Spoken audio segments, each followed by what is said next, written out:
Hello everyone and welcome to another edition of the Talking Football podcast. I'm absolutely delighted to say we're joined this week by much loved and travelled goalkeeper and coach Tony Caig. Tony, thank you very much for coming on. No problem, Derek. It's a pleasure. Pleased you've asked me to come on.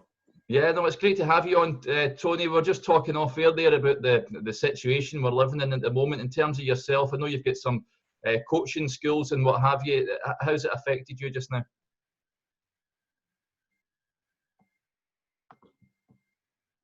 Yeah, well, everything just kind of come to a halt, really. After the government made their announcements of lockdown, the English Football Association, they just decided obviously everything was going to come to a halt as well. So my own academies, my own goalkeeping venues I have based around Cumbria, they've all had to stop, and the other little bits and bobs I do. So the things I've got on at the moment, obviously with my Livingston work, coaching there. So hopefully that can continue and that'll keep me sane, Yeah, now we'll touch on that later on, Tony. But looking at the career, when you were born back in April 1974, growing up in Cumbria, did you always want to be a goalie? Was that always the dream?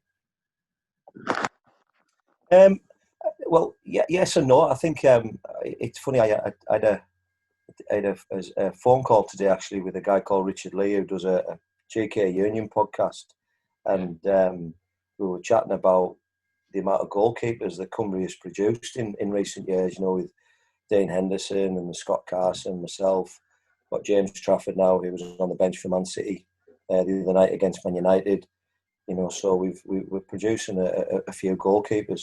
And I honestly think, especially from West Cumbria, where I'm from, it comes from the rugby league background. Yeah. We're a lot of rugby league growing up. That's the main sport in West Cumbria. So I played rugby league really at a competitive level till I was 15, 16, and still playing football as well. But rugby league was seen as the sport to try and play. But I think it helped me with my goalkeeping, to be honest, and it probably helped me with that path when Carl United came calling. Yeah. Did you have any role models or any sort of goalies that you wanted to be like? I think. Well, I mean, back then, we're talking about probably the mid-'80s.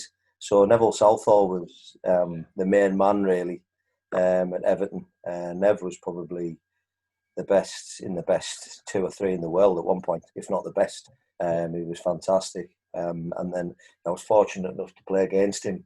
He was right at the back end of his career when I was starting out at Carlisle. Played against him a couple of times. So it was, that was a highlight. And obviously, Peter Shilton was the England goalkeeper at the time. And Schultz was someone that I would look at as well. And he was another one I was fortunate enough to play against later on when he was coming right to the end of his career. He was trying to get 1,000 games. So he was still playing. He was playing for Orient in his mid-40s. So it was, in a way, it was good to play against them, but also in a way, you're seeing them right at the very end. You'd love to have been playing against them when they were at the peak of the powers. So, but no, those were probably the 2 main goalkeepers when I was growing up. Yeah. Yeah. You mentioned there, Carlisle picked you up then as a youngster. How did that come about? Did they send scouts to go and were you playing with a boys' club or what have you? Yeah, well, I was playing local football. Just playing in local leagues. I'm from a small town called Cleatamua, which is probably about 45 miles from Carlisle, out on the west coast near Whitehaven. And there was a guy called Mike Rogan. He was a goalkeeper for Workington Reds for many years when they were in the Football League. Played hundreds of games in the league for Workington, and he used to manage Whitehaven Sports Centre back then when he finished playing, and he used to run some football schools in the summer holidays. So I would go on these football schools, all week when I was off school, and he'd do a goalkeeping part and he'd do a goalkeeping day. So he'd seen me on that, and then I also played in a 5-a-side league in the sports centre on the indoor pitches, the massive wide goals. And I was playing in a league in that, and Mike used to referee the games because it was a league of all these junior teams. And he approached my dad and just said, "Would you mind if I put your son's name forward to Carlisle?" He said, "The manager, Clive Middlemiss, is a former teammate of mine." Yeah. And my dad was like, "Yeah, do what? Yeah, it'd be great." So I got a phone call to go through and train and I trained with the we call it on schoolboys, so like S forms. So all the schoolboys, and it was under 16s, and I trained one evening, and Clive Middlemas came to the training, and he said to me that night, "Would you like to sign?" After one session, Mike says that he thinks you're good enough. Do you fancy it? And I was like, and because I'd been sort of in my rugby league, it kind of caught me by surprise, really. Yeah. But I thought, yeah, I'm doing it. My gut feeling, and my dad was like, look, somebody's got to make it, so why shouldn't it be you? So give it a go, and and it went from there. Yeah, absolutely. And see, when you were there, we've had goalies on before, and I mean, goalkeeping coaches, and many clubs didn't have goalkeeping coaches in the 90s and what have you. What was it like at Carlisle? Well, the initial period when I went in my last year at school was the around 89-90 season. Yeah. And the first choice goalkeeper at the time was Dave McKellar for Carlisle, who ended up going to Rangers and places. And he'd come in, and there was a guy called Mark Prudhoe, and he was the second choice. And Prudhoe used to do a little bit of coaching, so he used to come in and coach us at the Centre of Excellence. We trained one night a week, but we basically had a 10 by 10 square in the corner of the gym, and it was just like blasting balls at you for half an hour. That was your training, that was your coaching. He made the best of what he had. But for me, it was like great, because you'd never, I'd only had those little bits with Mike when I was younger, and then I'd gone into this environment, and then signing full time as a scholar. The only coaching you got was from the first choice goalkeeper. Callum O'Hanlon was the first choice when I signed as a 16-year-old full time, and basically you just joined in training, and at the end of training, Callum would say, "Look, I need 10 of these and 5 of these." So you would serve them, and then he would serve you, and then you just picked his brains and you asked him questions. So you had to go searching for coaching or help. You found if you asked the senior players, they'd help you, but it wasn't like you had a designated coach. So you were learning on the job, and you were learning by watching. Like you're saying, you're about Big Nev and Peter Shilton and people like that. You used to watch goalkeepers and try and look at what they did and think, could you do that? Would that be something you could possibly, copy and achieve? So that's how it was then, though. That's how it was. There wasn't coaches. Yeah, I know it's certainly moved on a bit from those days, that's for sure. But I mean, you mentioned there they had Clive Middlemas signed you, and he left, and then you had a number of different managers there.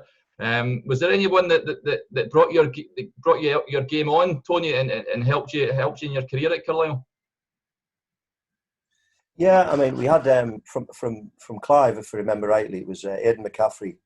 Took over, and Aidan had been my youth team coach. He was a tough guy, he was old school. He played for Newcastle and Derby, and played for some good clubs as a player. He actually went into the police force after he'd been the manager. So, I would imagine he probably got quite well up in the police force, knowing how he was.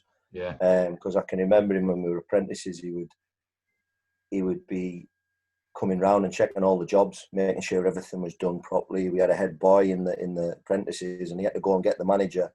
So he had to come down then and check that you'd done all the jobs properly. So he'd come down and check, and if he found something wasn't clean or something wasn't where it should be, it was like, right, lads, do it again, and that's how it was. So you made sure your jobs were right. It was discipline. So when Aidan got the manager's job, we were quite wary, because we knew what he was like as our youth team coach. But to be fair, when he took the first team, I think he found it hard to kind of adapt to then dealing with the senior professionals, because they didn't have the same standards as him sometimes, and they would cut corners. So it was a bit different for him. But then after Aidan, there was Dave McCreary, wasn't Dave it? McCreary. Yeah. Dave McCreary come in as a player manager, and Dave McCreary gave me my debut. I was 18. I was due to play for the youth team as an overage player when I was 18. And I turned up to play for them at 11 o'clock in the morning. And then Callum had got flu. This is the days before sub-keepers. There's no sub-keepers. So it's a good job we were at home, and the first team were at home the same day. Because if I'd been away down the country, there's no way I could have got back to play. So it was case, I'm getting changed to warm up at like 10:15 for the 11 o'clock kickoff for the youth team. And it was like, Caig, you need to get back down the ground. What's up? Well, Callum's phoned and he's got flu. So they're just going to check how he is when he comes in. So I get down to the ground for like half 11, 12, and Kellum comes in and he's no good, he can't play. So it's basically like you're playing. So you're playing, and it was right. And it was probably a good thing. I didn't have much time to think. You know, I'm 18, I'm getting thrown into the first team.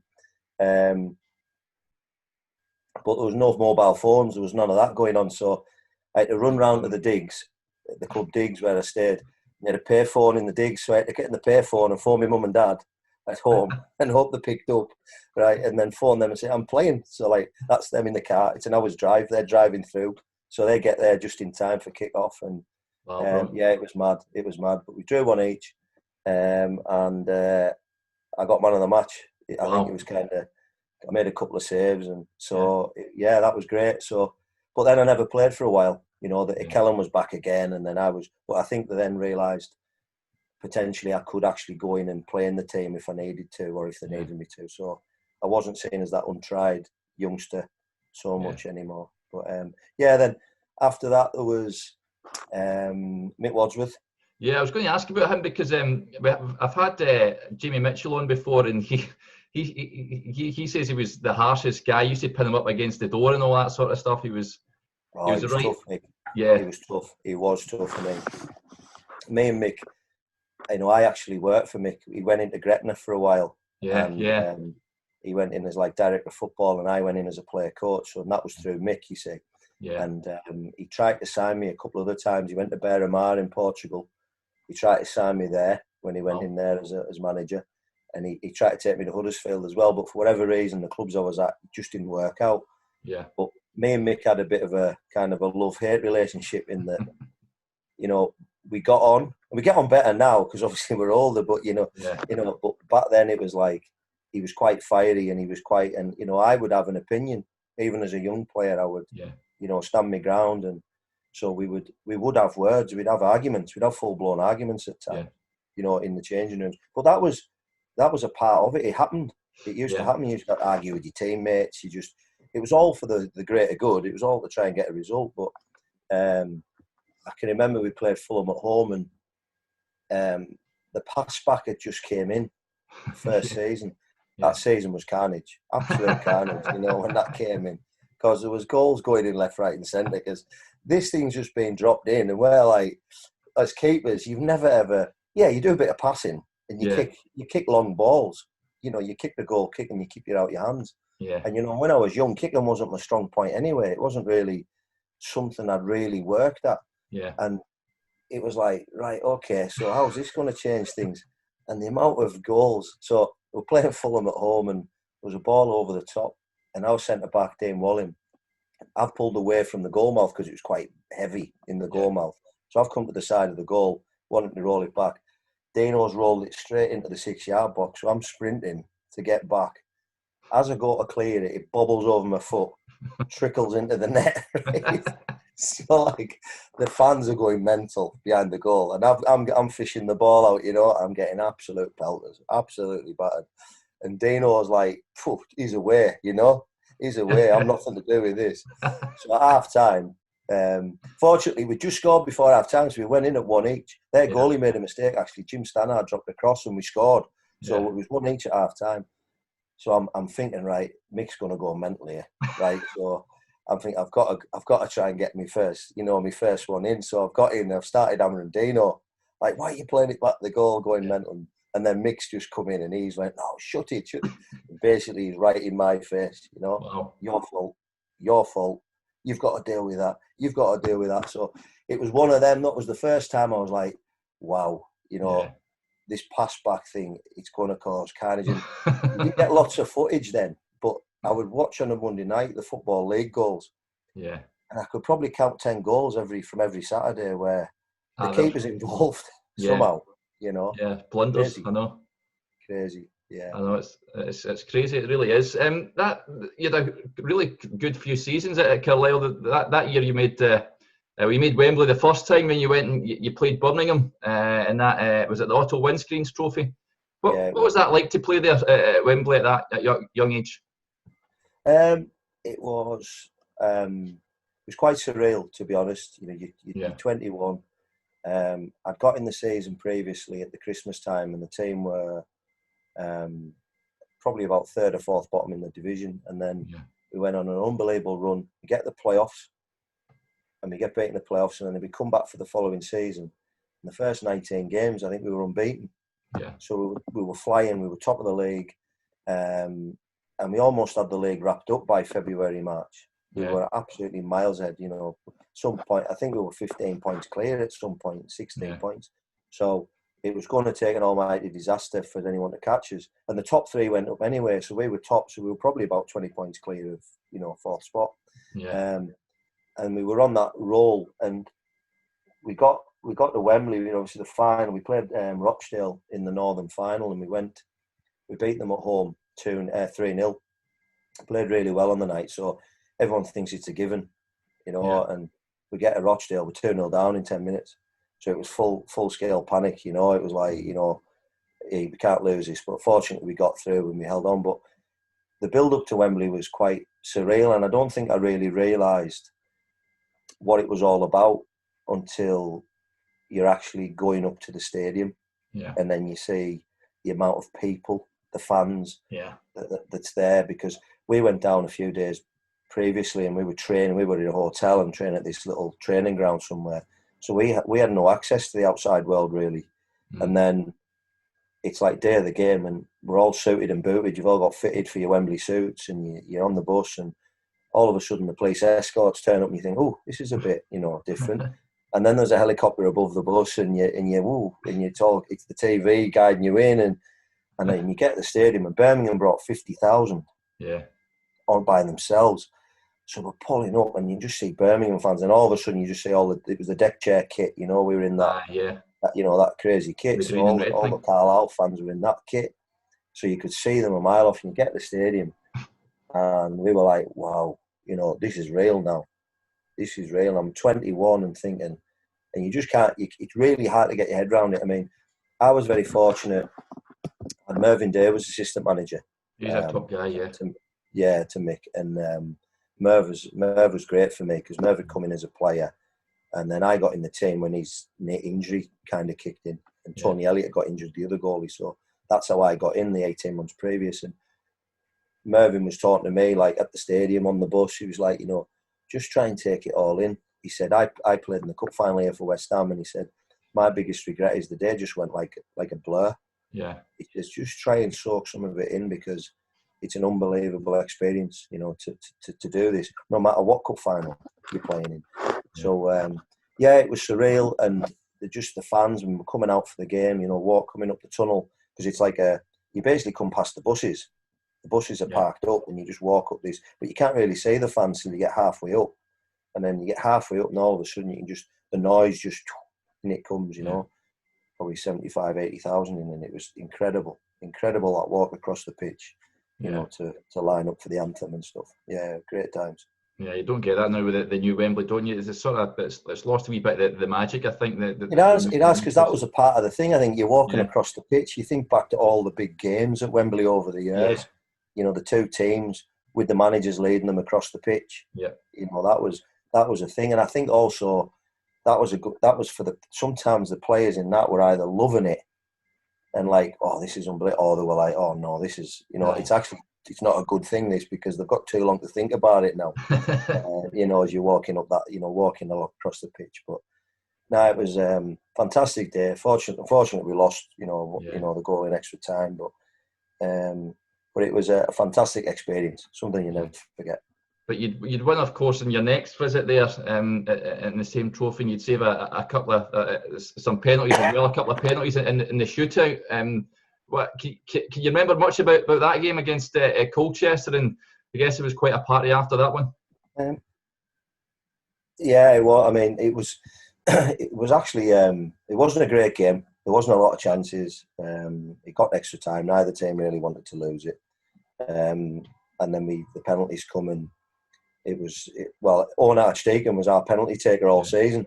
That season, Archie had not missed a pen, and Mr. Reliable, and then he misses in the shootout, and you're like, you know, this doesn't look good.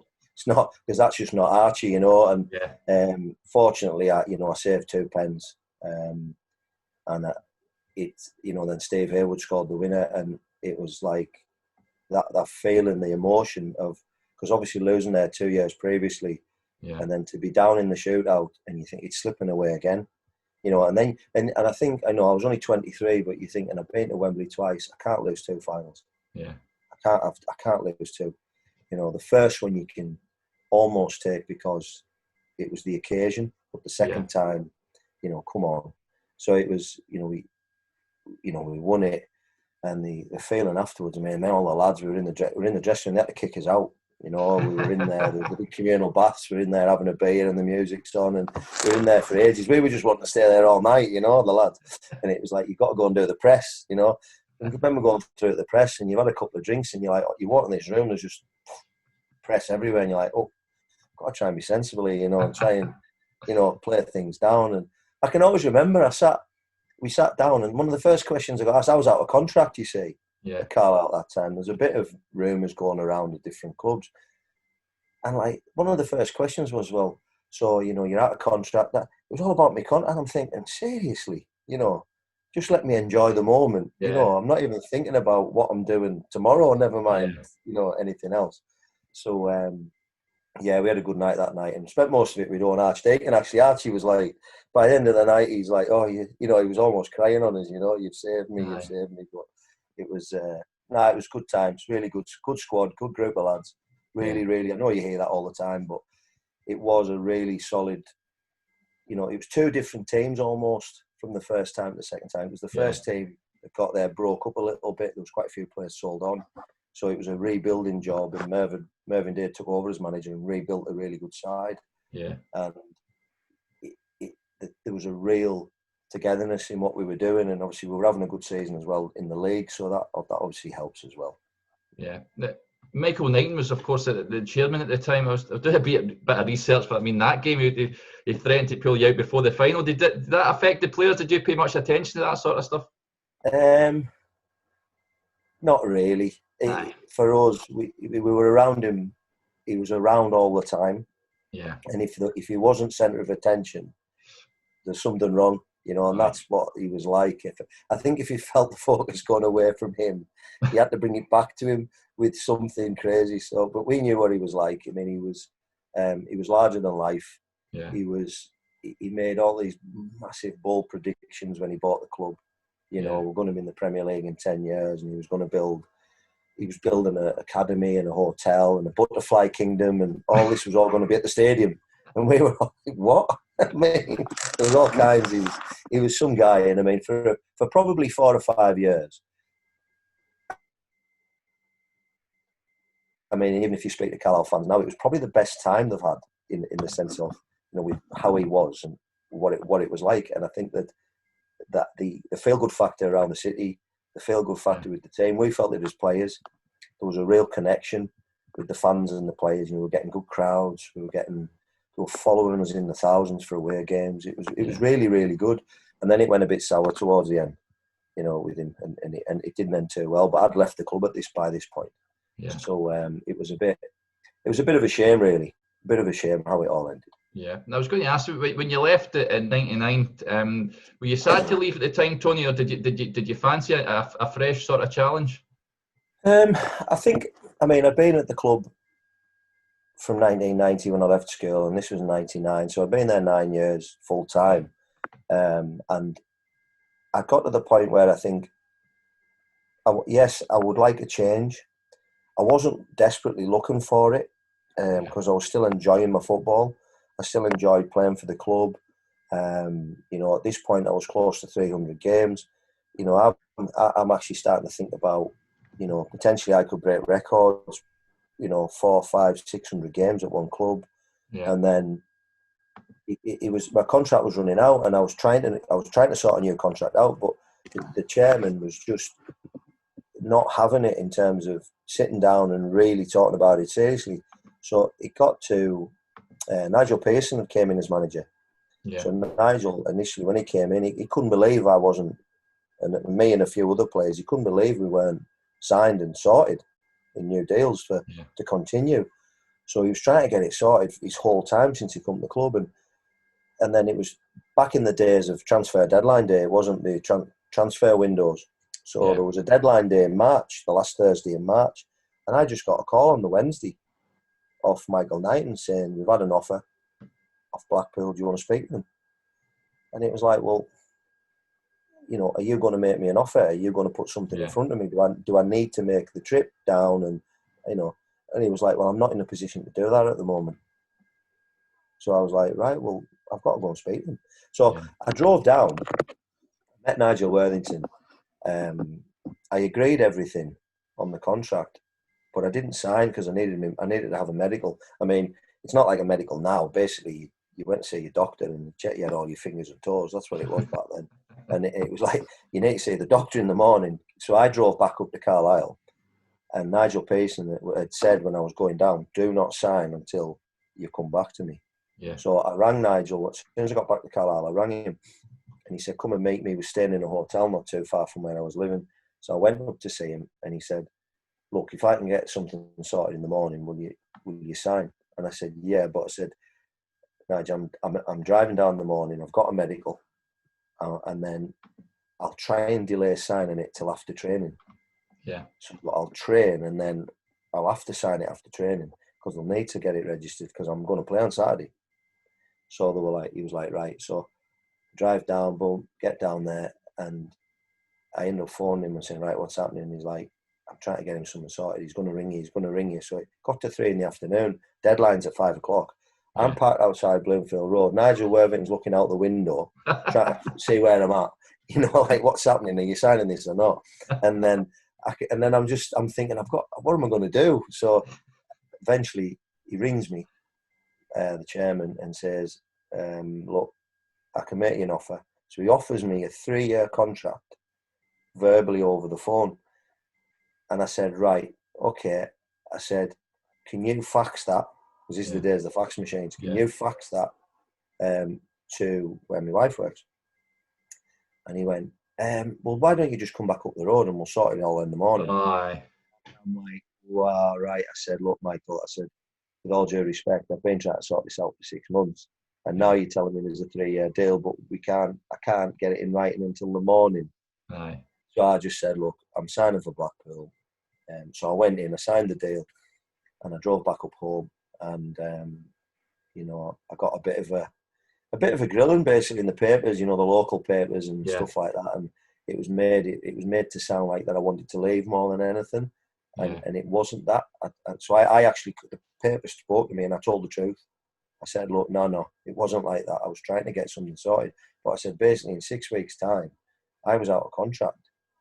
And I said, you know, Wendy was pregnant at the time. I said, you know, just bought a house. I said, look, I'm not, you know, we're not on mega money here, by the way. We're not on mega bucks.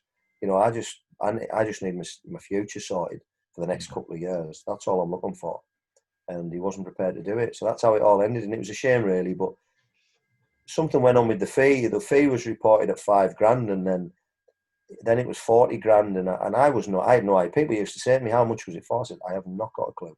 Aye. All I know is it was nothing to do with me. I never saw any of it, you know. Aye. So it was a strange move, and it was a strange transfer. Yeah. Because you'd have been close to a testimonial, what have you, at Carlisle, wouldn't you, at that time?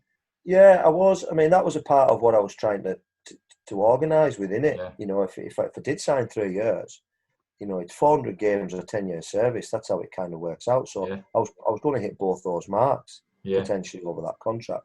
So. You know, I was like, look, you know, if I can get some kind of benefit game, a testimonial game in there somehow. And we used to always play the big North East teams in pre-season friendlies. So we played Middlesbrough, Sunderland, Newcastle, at least one of those at home over a pre-season. So if that could have been my testimonial, you know, potentially we could have got 10, 15,000 in for the game. So, you know, and it was just like, he just wasn't forthcoming with it. So it was disappointing.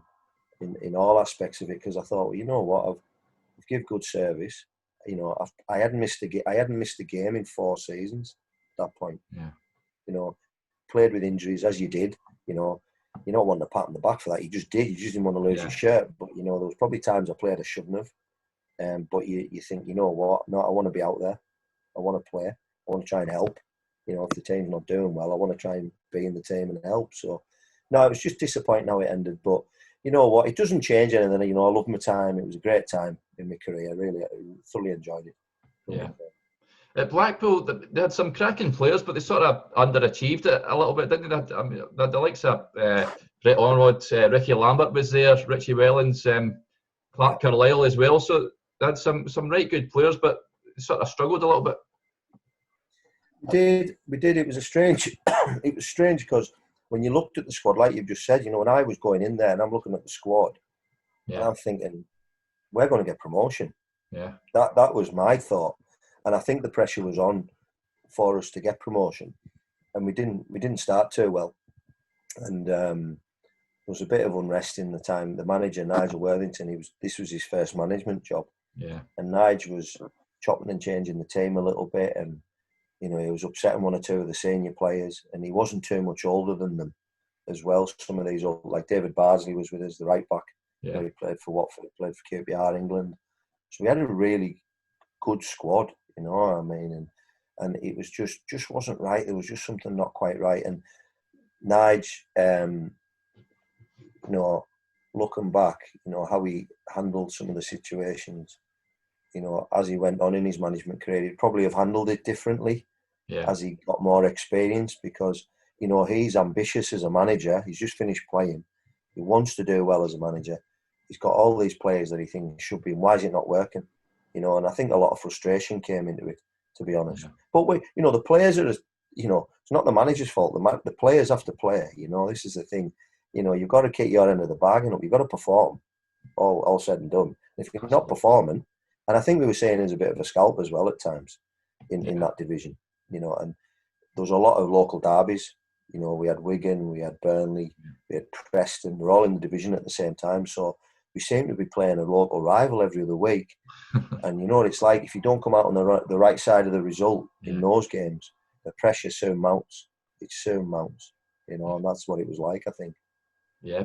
From there, I moved to the Premier League then, Charlton come calling. How did that just come out the blue, Tony, or how did that come about? It did, yeah. I mean, the manager had changed at Blackpool, and Steve McMahon had come in, and I was in the team, and we had a pre-season trip away to St Kitts in the Caribbean. I don't know how that came about. We had three. It was a last-minute job. I think a Premier League team were due to go out there, and at last moment pulled out. So our club we all got a message like, "Are all your passports up to date? Have you got 6 months left on your passports?" We'd had no training. We basically got on a bus and went down to Heathrow and then flew to the Caribbean. We'd had no training, nothing. So we landed and we've got 3 games. It was like madness. It was too hot to train. There was one day we trained, there was like sheep on the pitch, and it was like the grass was like that long. So the manager just sacked off training. So we never trained once the whole week. So we just played the games. So we had that was the starting. But when we went out there, it was the very first year squad numbers had came in. Yeah. So you were all basically you're 1 to 11 and subs, weren't you, back then? So then it was like squad numbers. So it was one. So he was giving out. You were designated a squad number, and he gave the number 1 to Phil Barnes, which I thought was quite odd, because I was playing. So and then I got a feeling off him from the very first day we got there that he's going with Barnesy. I could just sense it. So I was given the 13, the dreaded 13 shirt. So I thought, right, well, my days are numbered.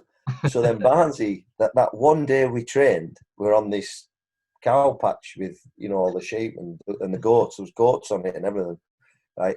Barnesy turns his ankle in the session. So he can't train, he can't play.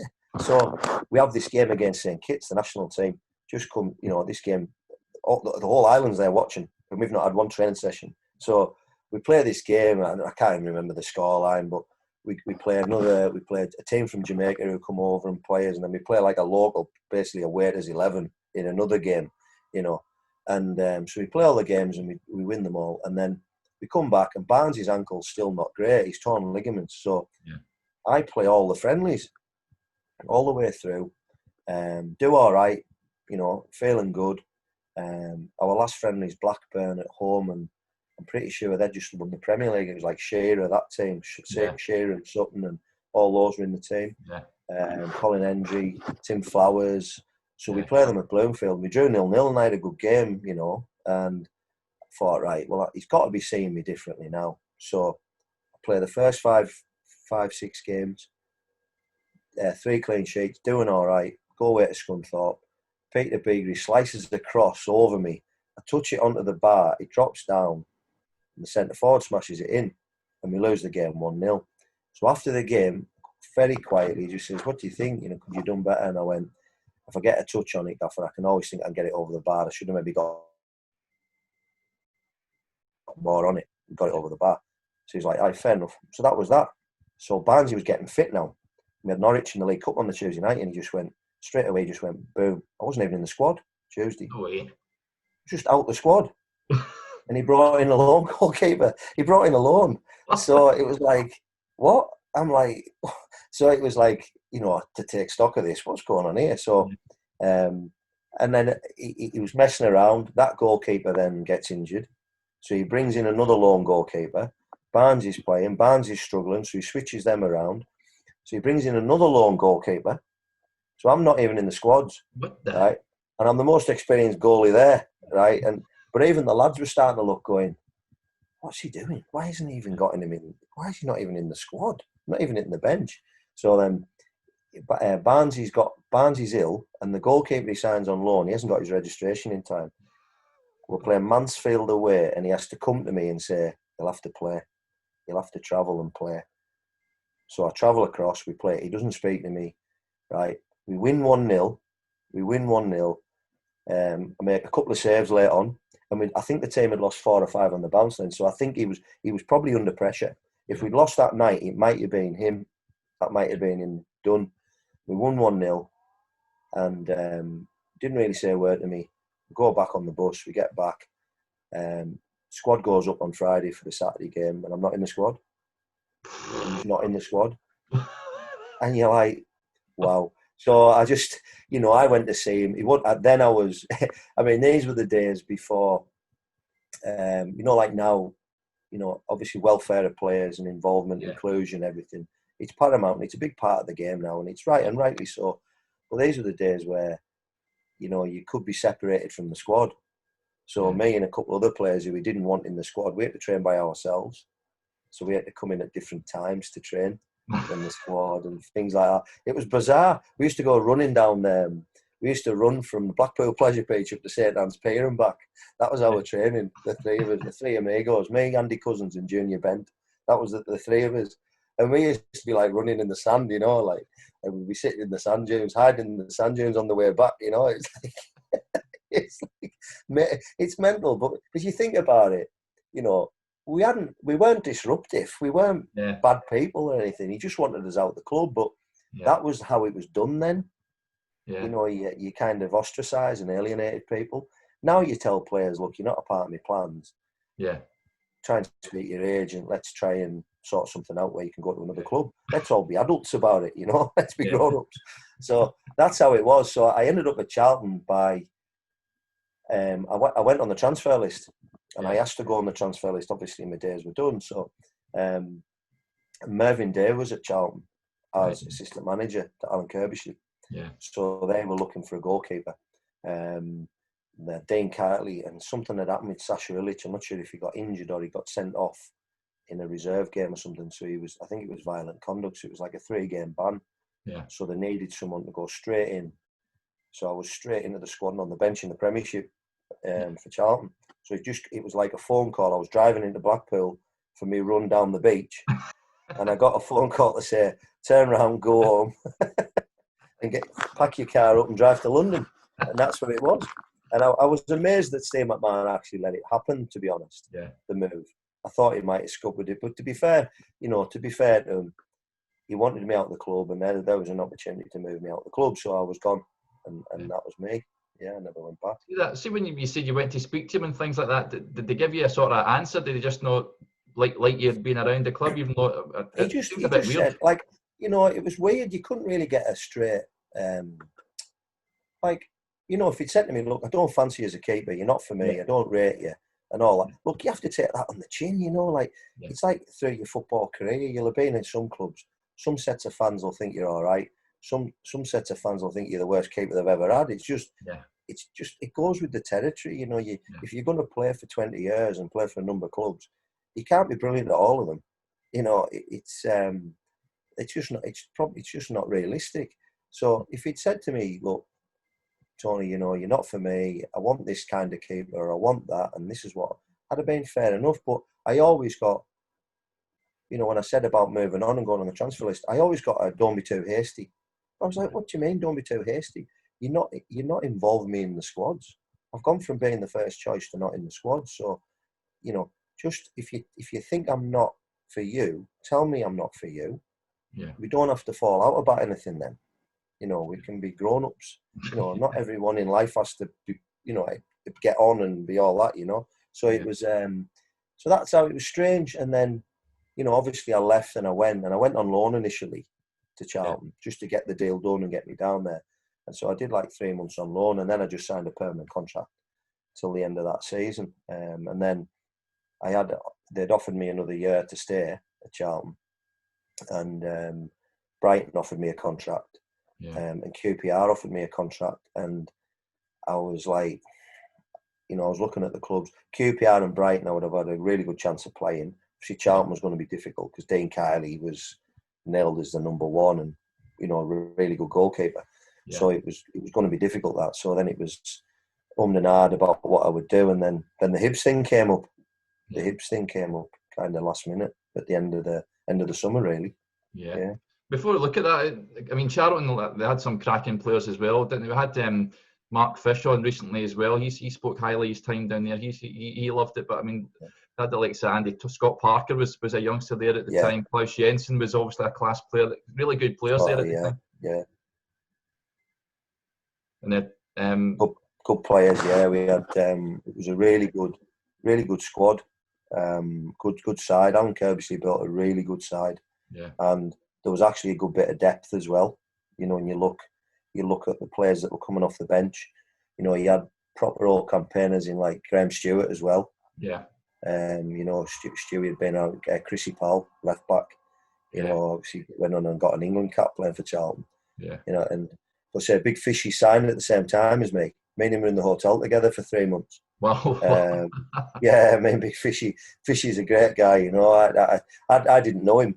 I'd never met the guy, and then it was like I'd signed, and then a day or two later, the gaffer said, "Look, Big Fishy signed. Used to look after each other, in the hotel." And it was like, yeah, no bother. So, me and him were travelling to training together. We were always kicking around the hotel and, go to the pool after training and what have you. And but he's some guy. I mean, he had his own set of rules, in terms of life. Like life for Fishy he's seen it through a totally different set of eyes to anybody else. We'd go into Blackheath. I moved out the hotel, and I ended up staying with some family in Blackheath in London. Yeah. And Fishy didn't live too far, but Fishy was in the hotel for a little period of time in Bexley while I was in Blackheath. So we'd meet up and have a beer if we had a day off the next day, and he'd come down and he would do bizarre things, he'd say, "What you having a drink?" And he'd go like, I'm going to get myself a wine. And I'd be like, "Yeah, all right, no bother." But he'd come back with like a pint of wine and soda. It's like a full pint with like ice, and you're like, "Fishy, you meant to drink wine in wine glasses, it's quite strong stuff." It'd be all right. And then he'd start telling you, I really want to have my own vineyards when I finish playing. That's what I want. I want to have my own vineyards. I'm thinking, you don't need to have vineyards. You're all right. But you'd be drinking it all. So he was some character. I like Fishy. He was him and Andy Todd as well. The lad who he was a poem with Fishy as well. So us three kind of got on really, really well. Yeah. Yeah, he's a larger than life character, that's for sure. You move up to Hibs then. How did that come about then? Moving up there, and how did the move come about? My agent at the time. This is when agents had started to become quite influential. It was my agent at the time was Ken Anderson, who recently owned Bolton Wanderers. Oh wow! Yeah, that was my agent. I mean, I know. When I seen he was buying a football club, I was like, "Oof, that's not going to end well." And so, Ken, I can't remember how I got put onto Ken. I think he was a part of my deal when I went to Charlton, from Blackpool, he had been speaking to a guy called Glenn Skivington, who had been doing a little bit of agency work for me. I wasn't signed with him, but Glenn had said, "Look, this Ken Anderson, he knows people at Charlton." But the deal came around through Mervyn Day, really. Yeah. That's how it came around. But anyway, Ken's, saying to me, "Yeah, I'll help you, da da da." So I signed with Ken. So all summer it was like I had the Charlton offer, QPR. So I'd agreed with QPR, and at the last moment, they kind of started. They didn't withdraw the offer, but they started changing the numbers around. Yeah. So I was starting to. It was a bit iffy. I was thinking, what's going on here? Then I quickly realised they were trying to sign me and Chris Day as well, and they were signing Chris Day from Watford. So they were taking a little bit off me to give to Chris. So it was like I was trying to work it out. That's a bit odd. I've agreed it on the Friday. I'm going down to sign Monday, but on the Sunday morning, I'm like, it's different, but we still want to sign you. So I was like, right, I don't get it. But then, so Ken had found out. So Ken said, look, Hibs really wants someone in. At that time they just finished they got into Europe, they got the cup final. Yeah. And Nick Colgan had been playing every week, but they didn't feel like they really had that real competition for Nick. Yeah. So it was like, would you fancy it? And I mean, when I lived in Carlisle and played at Carlisle, me and Wendy me and my wife used to go up to Edinburgh quite a bit. Yeah. So as soon as I said, we were living in Preston at the time. So as soon as I said to Wendy, would you fancy Edinburgh? And like straight away it was, oh yeah, that was yeah. And I'm like, well, Hibs is a really good club. And Alex McLeish was manager, and Andy Watson was assistant, and Big Westy, who we had on. I watched Westy's thing, and Big Westy was goalkeeping coach. Yeah. So I thought, why not? So I went up, and Alex McLeish had a little hotel just not far from Easter Road. So me and Derek Townsley stayed in there, and Big Degsy, me and him were scholars, apprentices together at Carlisle. So we've come across each other's paths. I met Alex McLeish. I was driving up, and he says, "Your big mate's in the hotel." I'm like, "Who's that?" He goes, "Derek Townsley." I went, "No way." He says, "Yeah, I'm signing him from Motherwell." I was like, "All right." So me and Degsy reconnected, and me and him, we were good pals. We are to this day, we made up to this day. So, and then it just came around like that. And then it was basically, got there on the Sunday night, and we trained for a couple of days, and then we were going to France for 2 or 3 pre-season games. And obviously we had Frank in the team, David Tatelli, Freddie Arpignon. We had quite a French connection of players in the team. So that's where that came about. So we went out there and played 3 games. So as soon as we got out there, he basically said, look, I want to offer you a contract. And he got it sorted there and then out in France. So I signed the contract, and then I went with the physio. We got on a train, and I went and got a medical at some doctors in France somewhere. Some guy, me and the physio, and didn't have a clue what he was saying. But it was the usual medical, touch your toes, fingers, toes, get the little knee reflex test, and job's a good one, So, and that was it done. And it was good. I enjoyed my time at Hibs. It didn't go too well in terms of, I got in the team, did okay. Then I got battered in the derby, which doesn't help. Yeah. And I was going to ask, what was it like to play that game? Brilliant. I mean, honestly, I wouldn't change it for the world. I know we got hiding and the scoreline, but to play in a game like that and feel that desire and that pressure and that the motion of the fans, and especially at Tynecastle where it's right on top of you. It's like literally touching distance. It's one of the best football stadiums to play football, I think, Tynecastle, just because of that, the atmosphere it can generate when it's full, and the game itself obviously didn't go well, but it pops up on Sky now and again, those games, the SPL's greatest games, and I made Martin Reese's career for him, and he's like, and it's, you look back at it and I think, what, I didn't actually do that bad in the game, but it's just that you've conceded so many. Yeah, I always knew after that game it was going to be really difficult to claw that credibility back with the fans. Yeah, because up to that point I'd done all right. I was steady away. I'd got like 10, 15 steady performances in I was keeping Nick out the team, and I was just starting to get where I wanted to be, and then bang, like the life of a goalkeeper, isn't it? That just comes from nowhere, and all of a sudden it's like I'm playing catch up now.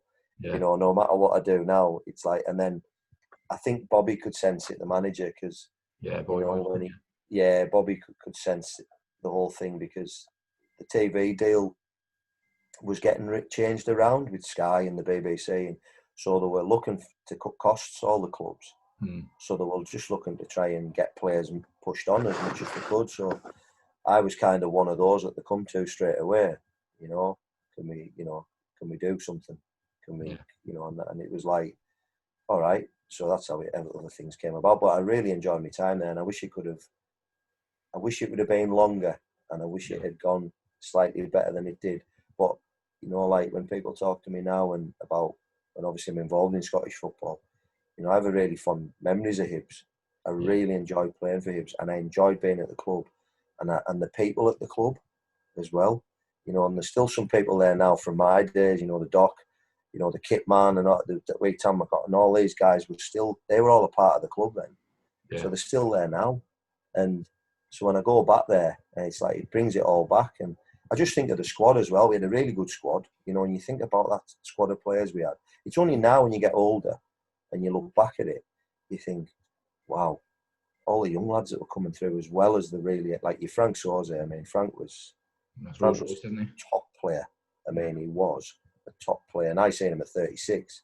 So I'd love to have seen him at 26. He's a class act. Yeah.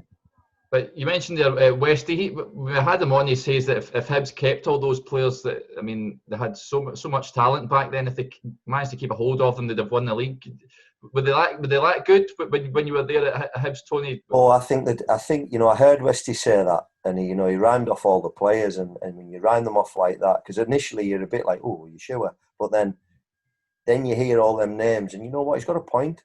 Yeah. I think I'm not saying they'd have won it. But they would have definitely been in the mix. Yeah. They would have ruffled the feathers of the old firm, I think, definitely, because... I mind they used to go to Ibrox regularly and beat Rangers and what have you, and they beat Celtic, you know what I mean? It wasn't an issue for them. Yeah. No, they got good results against the old firm. There was a genuine... you can always tell, we'd play Rangers and Celtic, and if we didn't get something from the game, there was a real genuine feeling of disappointment. Yeah. After the games, it wasn't like, we had a right go, and but it just didn't work out. It was a feeling of, if we hadn't got something against Motherwell, or we hadn't got something against St Mirren, it was the same feeling of like we should have got something from that game. So and I think that comes from the management as well. Especially in Alice McLeish and Bobby was the same. He used to set his teams up to be tough to beat. And there was games. I mean, we drew at Ibrox 2-2 once. I remember that. And Brebsy scored late on. The Celtic games, we always lost by the odd goal. And, what was it that, was it because they got in front and they were just more solid about the shape? But Celtic were a difficult team to play against. They were so strong physically. Yeah, that's They were a really physical side.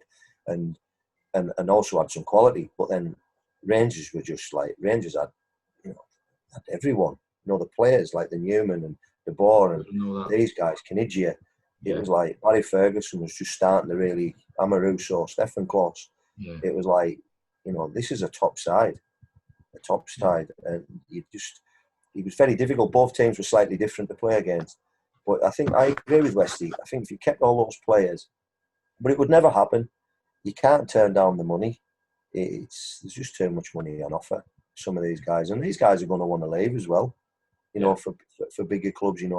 Nothing against Hibernian Football Clubs. It's a great club, but if you're getting the opportunity to go, for the club's going to get a few million quid, and then you imagine the contracts these lads are going to go on to. Yeah, it's very difficult for the player to say no, and it's very difficult for the club to say no as well for the fees. So. Because it protects the long-term future of the club. So, but no, a really good squad, good times. Craig Brewster, Paco Luna as well, and Gary O'Connor, Deeks, Derek O'Regan coming through. And we had players, Ulysses, who absolutely hated the Cruz, he cold. went to Villa, Oh, didn't Dela Cruz. He used to sit in his flat with the heating on, like blast now 100 degrees, and have a sleeping bag on and that. And he's like, he'd come to training and he'd be like, he'd just walk in shaking his head every morning, like, what's... I remember we used to go up and train on Portobello Beach because we couldn't get anywhere to train. Ulysses is getting out the car, like, seriously, are we training? Are we going on there? And I remember we'd have the markers down for goals, and as the tide's coming in, we're having to move the markers up the beach. It was like brilliant. And I think, and the lads now, if they had to do things like that, they'd be like, No, they'd be born in the PFA. They've got a state-of-the-art training ground now. It's something Oh else. no, everything's laid on now, isn't it? Aye, spoon-fed. See, you touched on Frank Sosa before. You look at your time at Newcastle. You get given the manager's job, and it never really quite worked out for him. How did you think that happened? Do you think it just wasn't suited to management because he's not really done any coaching after that, really? Yeah, I think I felt for Frank because he was obviously we've talked about how good of a player he was, but as a guy as well, he was a really good guy, and he was a good guy in the dressing room. He was a good sounding board for everybody, and you could speak to him. It was funny because Frank, it was, the best way to describe it was Frank hardly trained because of his injuries he'd had. So, in all honesty, when McLeish had the job, when McLeish was in charge, sometimes you wouldn't see Frank till Friday. And seriously, it'd be like, and Frank, by the way, he was a member at like Bannatyne's gym or something, so he'd be on the bike, he'd be going swimming, he'd be doing work, but he wasn't at the club. So he'd turn up on a Friday and we'd do like a small-sided games on a Friday and walk through some set players and maybe talk about team shape for the next day. But that's the only training Frank done. Very rarely, I can't remember Frank training more than 2 days in a row. And that was just through his injuries, and I could understand it. Alex McLeish was like, I need to wrap this guy in cotton wool because I need him for Saturday. So I can remember like the lads, there'd be when Frank come in, there was always a round of applause for Frank. Oh, he's made it. He's alive, and so he'd come in and the guys were like, he took it well, but then he gets the job, so he's gone from like never being in. Being the main man on a Saturday, being the captain, and like being the main man, and training once or twice a week and then playing, and all of a sudden he's manager. And it was like, oh right, okay. He had Wade Parky. Donald Park was his assistant. Parky was great, he was that link.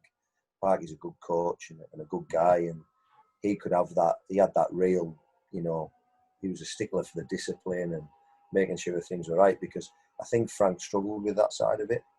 I think a lot of these guys were his teammates. Yeah. He'd played with them for 2 or 3 seasons, and all of a sudden now he's leaving one out of a team. He's having to tell someone they're getting dropped. He's telling somebody they're not getting a new contract. It puts a strain on things, and I think Frank struggled with it, and we just couldn't get a win for him. Yeah. We just couldn't get a result, and when he resigned, I think he was a proud guy, and I think the fans hadn't turned on him. The fans were still with Frank because they loved him for what he was as a footballer. But you know what football's like. It wouldn't have been too much longer before it started to change their opinion of Frank. Yeah. And I think fair play to him to probably make that decision to step down before things became irretrievable. Because he's a proud guy, and you can't deny he was a top player and a top man, and it just didn't work out. It's probably the right job at the wrong time. He maybe needed to go away somewhere, do some coaching, and then come back. Potentially. He was just sort of thrown in, wasn't he? I never worked out. But then you go down to Newcastle. I mean, a team that were flying at that point. They had the legendary Sir Bobby was in charge. They were in the Champions League and what have you. That was a cracking move. It must have been for you, Tony. Yeah, I mean, again, I've had, like I say, the Charlton move was like out of the blue one. When Hibs were talking about players leaving because of the TV deals and the financial states and what they had coming in from what they were prepared to pay out. So it was And it wasn't like I was on big money at Hibs, you know, compared to a lot of players on a lot more money than me. But it was a case of they were looking at all parts of the squad, and you know, I wasn't playing regular, so they probably looked and thought, you know what, that's one we can do without, you know. So, you know, I had again, I still had Ken as my agent, right? So I'm on to Ken. Look, Ken, this is the state of play, you know. I'm looking to move. I don't know where to. I'm totally open to anything. I'm quite open to going either there or anywhere, as long as I have a. And it was never about I need to go as a number one. It was always as long as I have a fair crack at trying to play or be the number one, like I did at Hibs. You know, I got my opportunity. As long as I get that, I said I'm all right with that. Yeah. So you're not saying he has to be number one. You can be saying, look, if I have to go in as number two initially and force my way in, I'm prepared to do that. You know, I've got enough belief in myself to do that. So, and then I just got a call. It was like Newcastle. They were in the Champions League, and they'd had a young goalkeeper, Adam Collin, who I ended up coaching at Carlisle many years later. Big Adam, and Big Adam was a young goalkeeper at Newcastle. And what had happened was they'd gone away to play. I'm going to say it's either Juventus or Inter Milan. And the night before, they were training in the stadium at the San Siro or Deli Alpi, what it is. They were training at the stadium, and they were doing some games. And they'd noticed with Adam, he was probably 17 or 18. It was just a bit much for him in the stadium. You know, it wasn't a game. It was, but you know, the whole thing of the Champions League, and it was just a bit much for the kid. Yeah. And they've just thought, oh, hang on, you know, we've got Shea, we've got Harps. They had John Carell's a big Dutch goalkeeper. Yeah. But Bobby didn't rate John. He didn't want him at the club. You know, he was Ruud Gullet's last signing, basically. Yeah. And then before Bobby got the job, so it was like, we need another senior goalkeeper to be in the mix. You know, I need to know that I've got one I can call upon. You know, now we're fighting on Premiership, Champions League, all the rest of it. So I got the call. Would I fancy going down and training for a couple of days? And the goalkeeping coach at Newcastle is Simon Smith, and he was there then. He's back there now with the new manager, with Steve Bruce. And Simon had been my goalkeeping coach when I was 21, 22, 23 at Carlisle. Yeah. He used to come in and do some part-time coaching for Mervyn Day when he was manager. He was friends with Merv. So Simon was the connection. Simon had said, look, and Simon had been up to watch me. Simon used to like travelling up to Scotland in the off-season, and the English season had finished in the summer, and we still played on for a couple of weeks in Scotland. So he came up to Scotland for a week, and he come and watch me play twice. He said, I might as well tie you in. I'm up for a week. Yeah. He said, I'll come and watch you up at St Johnstone, and we were somewhere else. I think we were at home one game and away the next. So I'll come to Easter Road, and then I'll come and watch you next week in Perth. We're staying up for the week, because he used to go walking and things like that. So he straight away from me says, look, you know, I've seen you play. I know what you're about. He said, I've told Bobby. He said, you might get a call. Right? All right. I'm thinking, what? No chance. Yeah. And then there you go. Phone goes, do you want to come in and train for a couple of days? So I had to go in and say to Bobby Williamson, Gaffer, they want me down for training for a couple of days. He said, as long as you're back for the weekend, we had Aberdeen away on the Saturday. Yeah. He said, as long as you're back up here for Friday and you can travel, you know, to be in the squad Saturday, I'm all right with that. So I went down, I trained 3 days in the end. At the end of the 3 days, Simon was like, yeah, you've done well. Bobby was like, yeah, you know, thanks for coming down. You've done great. Thanks very much. And I never heard another thing. I think this was in November. So yeah. I'm thinking, this is dead in the water. I'm done. It's not happening. I've not heard a thing. So we get to Christmas.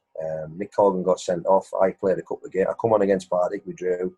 Then I played against Aberdeen, we beat them 2-0. But then Nick comes straight back into the team. So I kind of know where I'm at this point. You know, if you come into the team and you keep a clean sheet and then you're straight back out, you know what's happening. Yeah. So the January's going along, and I'm thinking, right, nothing's happening. I've got nothing happening. This is the January. This is when the transfer windows we're in now, the January window. And I'm at Edinburgh Playhouse with my kids watching Bear in the Big Blue House, and then the phone goes, and it's like 7 o'clock, and right, you need to get down to the ground. Why? Newcastle's coming for you. They need it done tonight. because they need you for the weekend. They need you in the squad for Arsenal at the weekend. I'm like, what? So I'm like, picking the kids up, we're off. And it's just got started. The kids are screaming. So I'm like, come on, we're going. So I feel terrible. Like, I'm in the car, get home. I said, what are you doing back? I'm like, I'm going to Newcastle. What? So that was it. I went straight down to Easter Road. The paperwork was through. Met Rod Petrie. Got it all boxed off. Basically packed the car up with a few bits and then just bombed down the A1. Wow, And just like that was it. And then we played Arsenal on the... So this was the Thursday. I can't remember. It was a Thursday night. So I bombed down on the Friday. So I didn't train on the Friday. Yeah. I trained on the Saturday. And then we got Arsenal at home the next day. And I was on the bench against Arsenal. And we drew one each. We drew one each with Arsenal on the Sunday. And I think Lauren Reborg got sent off. I think Lauren Reborg got sent off in the game. And Alan Shearer was up front on his own against Martin Keown and Sol Campbell. It was the best battle I'd ever seen in football. It was amazing. Just watching it, you know, and and being around it, you know, St James's Park, 52,000 full, fighting for Champions League, and I'm like, what? This is, you know, like 2 days ago, I'm sat watching Bayern the Big Blue House, not thinking, where's my next move? Where's my next club? Am I going to get a move? It looks like I'm going to have to wait till the summer when my contract runs out, and there you are, you're there. It's crazy football at times how it works. Yeah, it's nuts, isn't it? It's absolutely madness. So Bobby, then, I mean, what a character he was. I've had guys that have worked under him, and he says the most generous guy that they've ever met. But how did you find him? Yeah, I thought Bobby was great. I think one of the things that struck me was that he would come and talk to you and would be genuinely interested in what you were. So he would ask about your family. Yeah. You know, he would ask, you know, once he got to know you and you knew you were married and you had kids or things like that, he would be genuinely, how's things going? You know, and it was a totally different way of doing things than I'd ever seen, if I'm being honest. I don't think I've ever seen it since. Yeah, as well. How a guy could command that much respect in a room by just being in the room and not really doing anything. I mean, Graham Souness had some of that. I must say, he had this aura, this presence. But Bobby would. I remember we signed quite a lot of foreign players and younger foreign players. So you know, it's a big move for them. I think people have to appreciate, you know, when a club might pay millions of pounds for a player, but he's 20-year-old or 21-year-old, and he's moving from Spain, Portugal, wherever it may, France, and he's moving to Newcastle, and he can't speak great English, and Bobby would appreciate these things. So the families would come over, and like, it wouldn't be done now, but we had a training ground and we had like a nice kind of cafe area, food area, and he would invite the families. So it'd be like Hugo Viana. I remember Hugo came in at 19 from Portugal, paid a lot of money for Hugo. European Football of the Year, young European Football of the Year. Hugo comes in, his family were over, his mum and dad, and where's your mum and dad? Oh, they're in the car. Get them in here. So they're in, and they're sitting at the staff table with the gaffer and all the staff having the dinner, and he's chatting away at them, and he can speak a bit of, you know, Portuguese, and he's speaking, you know, and like, that's when you could see what he was about, and he would work his way around the room, and throughout the week he wouldn't miss anyone out. Yeah. One day he would be at your table, so you'd be sat there. So if it was me and 2 or 3 of the other players, he'd end up being at your table at one time in the week and just having a general chat. So he got that feeling, he was interested, and he had a thing where when we finished training, and now a lot of players, I mean, I know like you might have gym sessions and afternoon sessions, but if you have a single session, what you find is players come and have the food, and then they eat the food as quick as they can, and then they're in the car and they're away. Yeah. Now, Bobby had a rule. No one was allowed to leave till Bobby had finished eating. Yeah. So if we were in eating and Bobby came in last, we had to wait. Bobby could take forever, by the way. You know, he'd have his soup and his roll, and he'd have a little bit of salad, and then he'd go and get a bit of this and then a bit of that. And then, but you weren't allowed to leave till he stood up and addressed the group. So we'd address the group after every session. And sometimes it just might be, train great today, fellas. See you in the morning. Yeah. But sometimes it would be, big game coming up. Rest the legs. Don't use at the Metro Centre. Don't want no one around the Metro Centre, right? And it would be like, you know, if she wants to go shopping, let her go shopping. You don't have to go with her, right? And it'd be stuff like that. It was just common sense stuff. Yeah. But it was just really like him just letting you know he's got your best interests at heart. And, you know, you're at the club because he wanted you at the club. And that was a real good feel-good factor and a real togetherness. And he had a difficult group to handle as well. There was some lads in that changing room who were, you know, they were in the papers for the wrong reasons a lot. So, you know, it was hard. Yeah, absolutely. There are some big characters there, like you say. I mean, Shearer, you mentioned there, what a player he was, but the likes of Michael Owen came in, didn't he? And had, I think Clivert was there, Craig Bellamy was there for a time as well. So some big names you had to deal with. Yeah. Patrick came in. It was like there was Shearer and Bellamy was the front two, and Bobby liked the 4-4-2. So they were his main two. But then when the management changed and Souness came in, Graham Souness came in. He started to shift it around. And I remember Craig Bellamy come to Celtic, and you know he'd had a bit of a fallout with the manager, so he'd come to Celtic. So they brought in Michael Owen, and then he brought in Clivert. Clivert was an unbelievable player. Yeah. He was probably just. He came to Newcastle probably at a stage. He was only 28, 29, you know, when he came. Yeah. But he'd done everything. He'd been everywhere at that young age, wasn't he? Yeah, he'd done everything by his mid-20s, and all of a sudden we're bringing in this player from Barcelona, and you know, and because I looked at Patrick Clivert, and you know, you looked at his record, it was ridiculous. Yeah. I mean, I don't think he played for Holland for about 2 years, but his record was 40 goals in 70 games for Holland. And he hadn't kicked the ball for them for 2 years. Yeah. And you're thinking, what? They must have some strikers. Holland, by the way, if you know. But you think they had Van Nistelrooy's and people like that, you know, at the time. Yeah, and so you looked at it and went, wow. When he came in, he was unbelievable. Shearer was the best centre forward I've ever seen. Yeah, his hold up play, his aggressiveness in the box, but his finishing, like. No one, I've never seen anyone hit a ball as hard or volley a ball as hard. Yeah. I mean, literally ridiculous the amount of power he could generate. Yeah. We used to do tons of crossing and finishing, and he'd aim for you, keepers. He'd actually aim for you from 6, 7, 8 yards out, and he'd hope you blocked it. And if it came back to him, he'd aim for you again from 3 yards. You know, it was like that's what he was like. And then he'd be like, yes, and like him and Shea were close and half. So they'd be biting, Harps and Shea would be biting like you wouldn't believe, you know, in all the finishing. Because it was just, but that was what it was like. It was a real good spirit, but it was probably the most, not the best way to say it, the group that wanted to achieve the most, they really felt they could achieve and get in amongst Man Uniteds and your Arsenals and things like that. And they weren't too far away in the end, to be honest. Were you in the ground when Lee Bowyer and Kieran Dyer had the scrap? What was all that about? Yeah, I was there. Oh, I mean, there's nothing between them. They get on. Yeah, good guys. You know, they got on in the dressing room from what I could see, and there's never been any issues. I just think it was, you know, they were playing Villa at home. I think it was 2 or 3-0. I think it was just after the goal.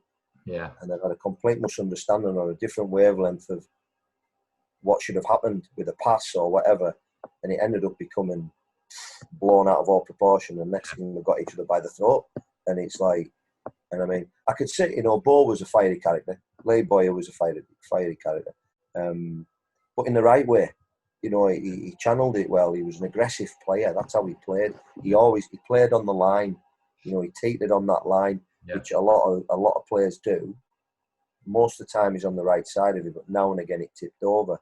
And it was just the red mist came down. The red mist just came down, but in the worst place ever, 52,000. You know, like there's no hiding place.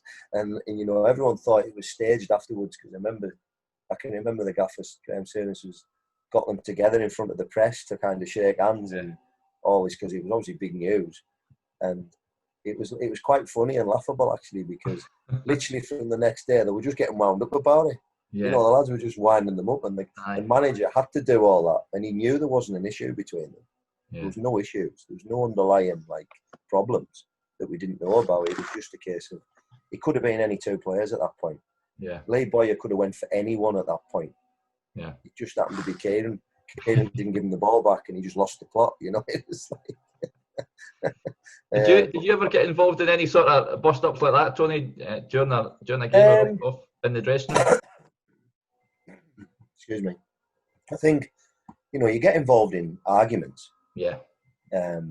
You'll have heated arguments and debates on something's happened on a goal or something's gone on, but yeah, I've never come to blows. I've never come to blows with anyone, but I can honestly say we've been in each other's faces about things. Yeah. With different players. I've had massive arguments with managers as well at different times. Yeah. But for the right reasons. It was, it wasn't personal. It was never personal about anything other than something that's happened, for the benefit, for the good of the team, the good of the game, or for us personally as a group. I could get a bit fiery, and at different games I've had to go with managers, or things have gone on where they've said things about certain things and I've took it the wrong way and said something back, and before you know it, it escalates. But that was going on a lot with a lot of players. Yeah. I remember at Blackpool, Nigel Worthington was manager, and we'd lost against City 3-0, and then they'd come down to League One, and he's come in and he's gone through a few players about the performance, and a couple of the senior players have chipped back, and before you know it, like, everyone's up in the middle. It's kicking off, and Mick Hennigan's there. Mick's the assistant manager. Mick's about 70-odd-year-old, and Mick's in the middle of it, like, oh, next thing Mick's lying in a heap in all the kit, and like,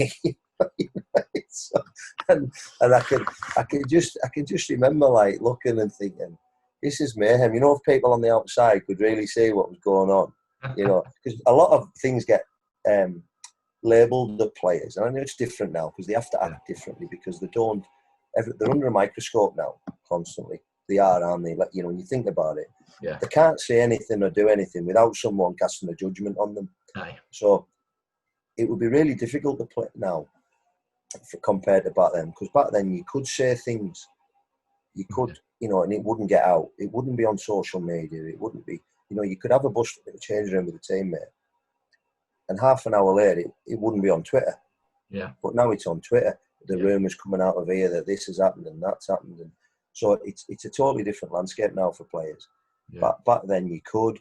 So I think it's tough for players now. I really do, because everyone has an opinion, and everyone thinks their opinion counts. Yeah. And not all of them do, if you know what I mean. But it's hard for players to know to select the ones that count and the ones that don't. Yeah. I always say to players, whose is the most important opinion at the football club? The managers. Yeah. That is it. You know what? Fans will have a pop. Fans will think you're not great or whatever. You've had a bad game or whatever. That's fine. That's a part of the game. But the fans don't pick the team. Yeah. The manager picks the team. Exactly. Now, if the fans are always on your case, eventually it's going to affect your confidence, and then you're not going to be playing at your best. So then you probably will lose your place. But it's like you have to be strong enough mentally to block all out the noise and just play your game and think about why you're in the team. And I think it's more difficult now, because young lads are all over social media. They live their lives and judge their lives and how many followers they've got. Yeah, that's a nonsense. Which is crazy. Yeah. When you really think about it, But it's just the way of the world and the way it is, and you've just got to help these lads and try and find the right path for them, the best way for them. It's a minefield out there. See, as a goalie, Tony, is it hard when you're not playing to sort of G yourself up every week, like at Newcastle when you weren't playing at the time? Was that difficult mentally? It was tough. You go through peaks and troughs with it. You'll go through periods where I had little spells on the bench. I had a short spell out on loan at Barnsley. So you get these little bits of these little things that help you along the way. But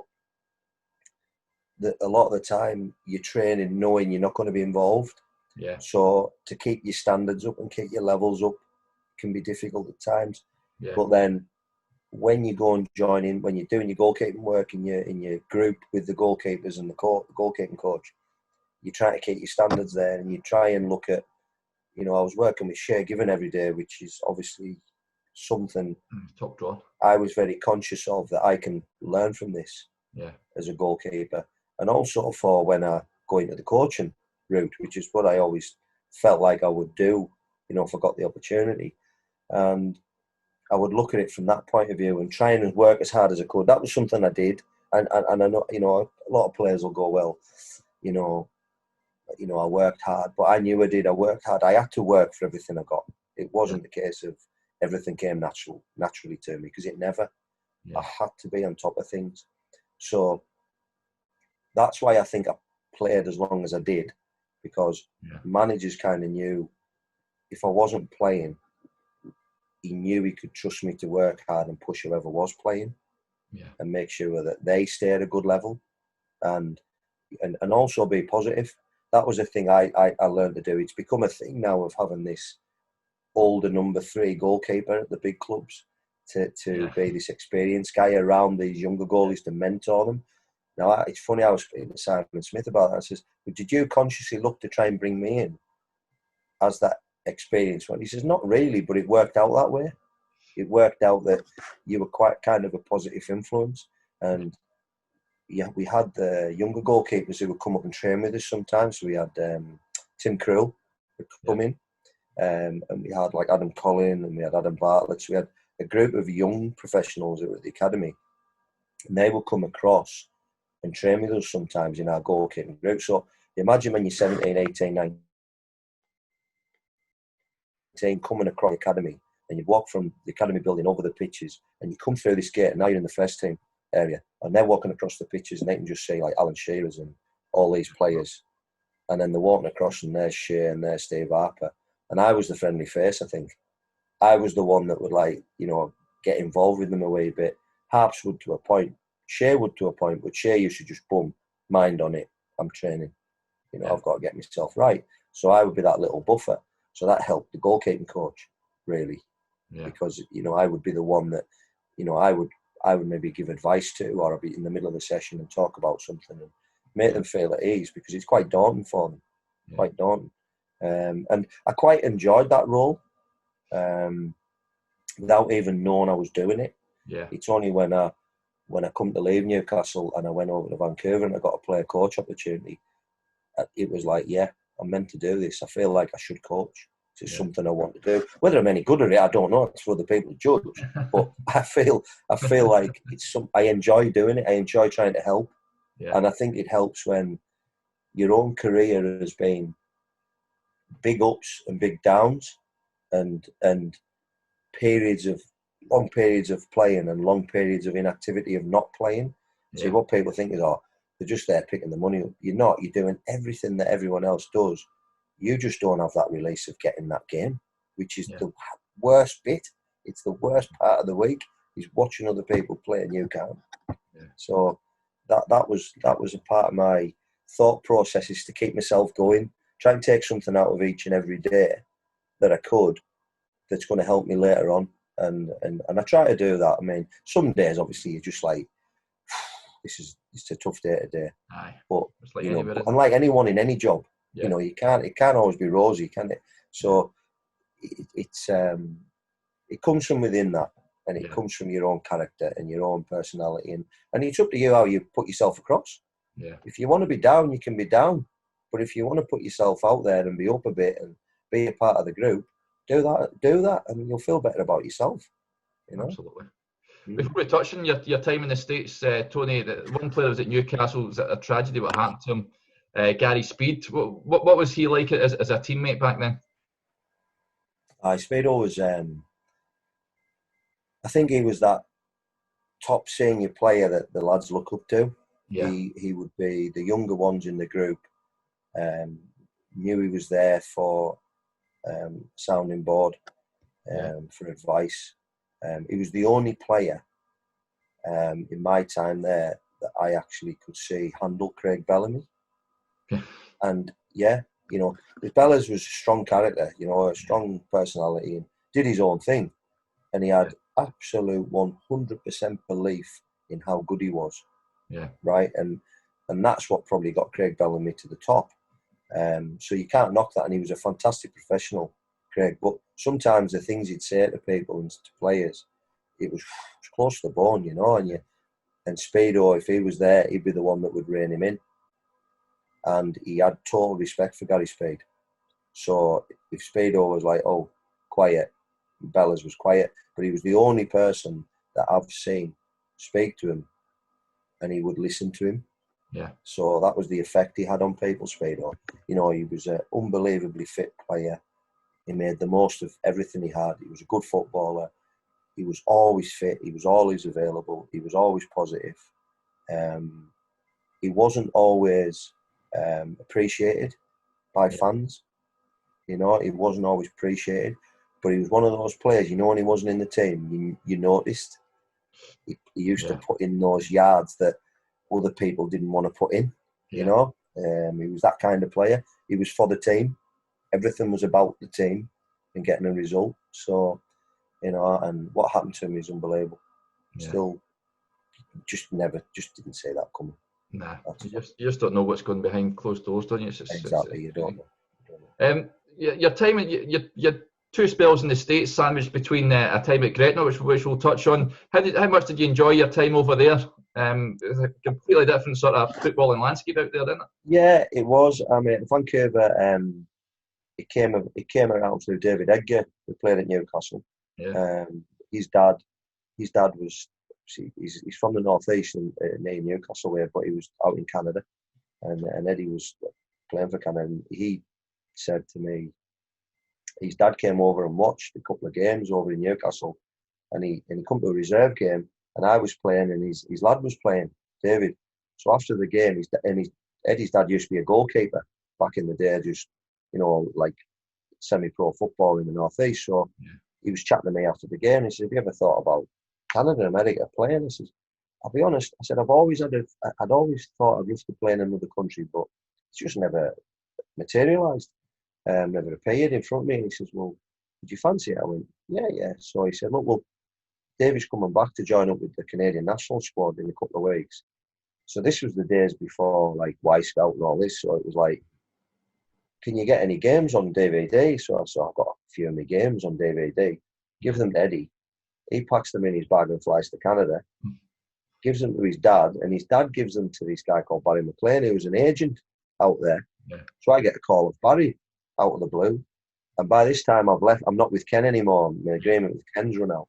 So Barry says, "I believe you'd fancy North America." I says, "I could do." He says, "Well, look, Vancouver Whitecaps' first choice goalkeeper's just left. There could be an opening. Do you want me to put it into them?" I said, "No problem. See what happens." So I get a call. "You fancy coming out?" Trained for a few days. So I flew to Vancouver, trained for a few days, and they offered me a 2-year contract.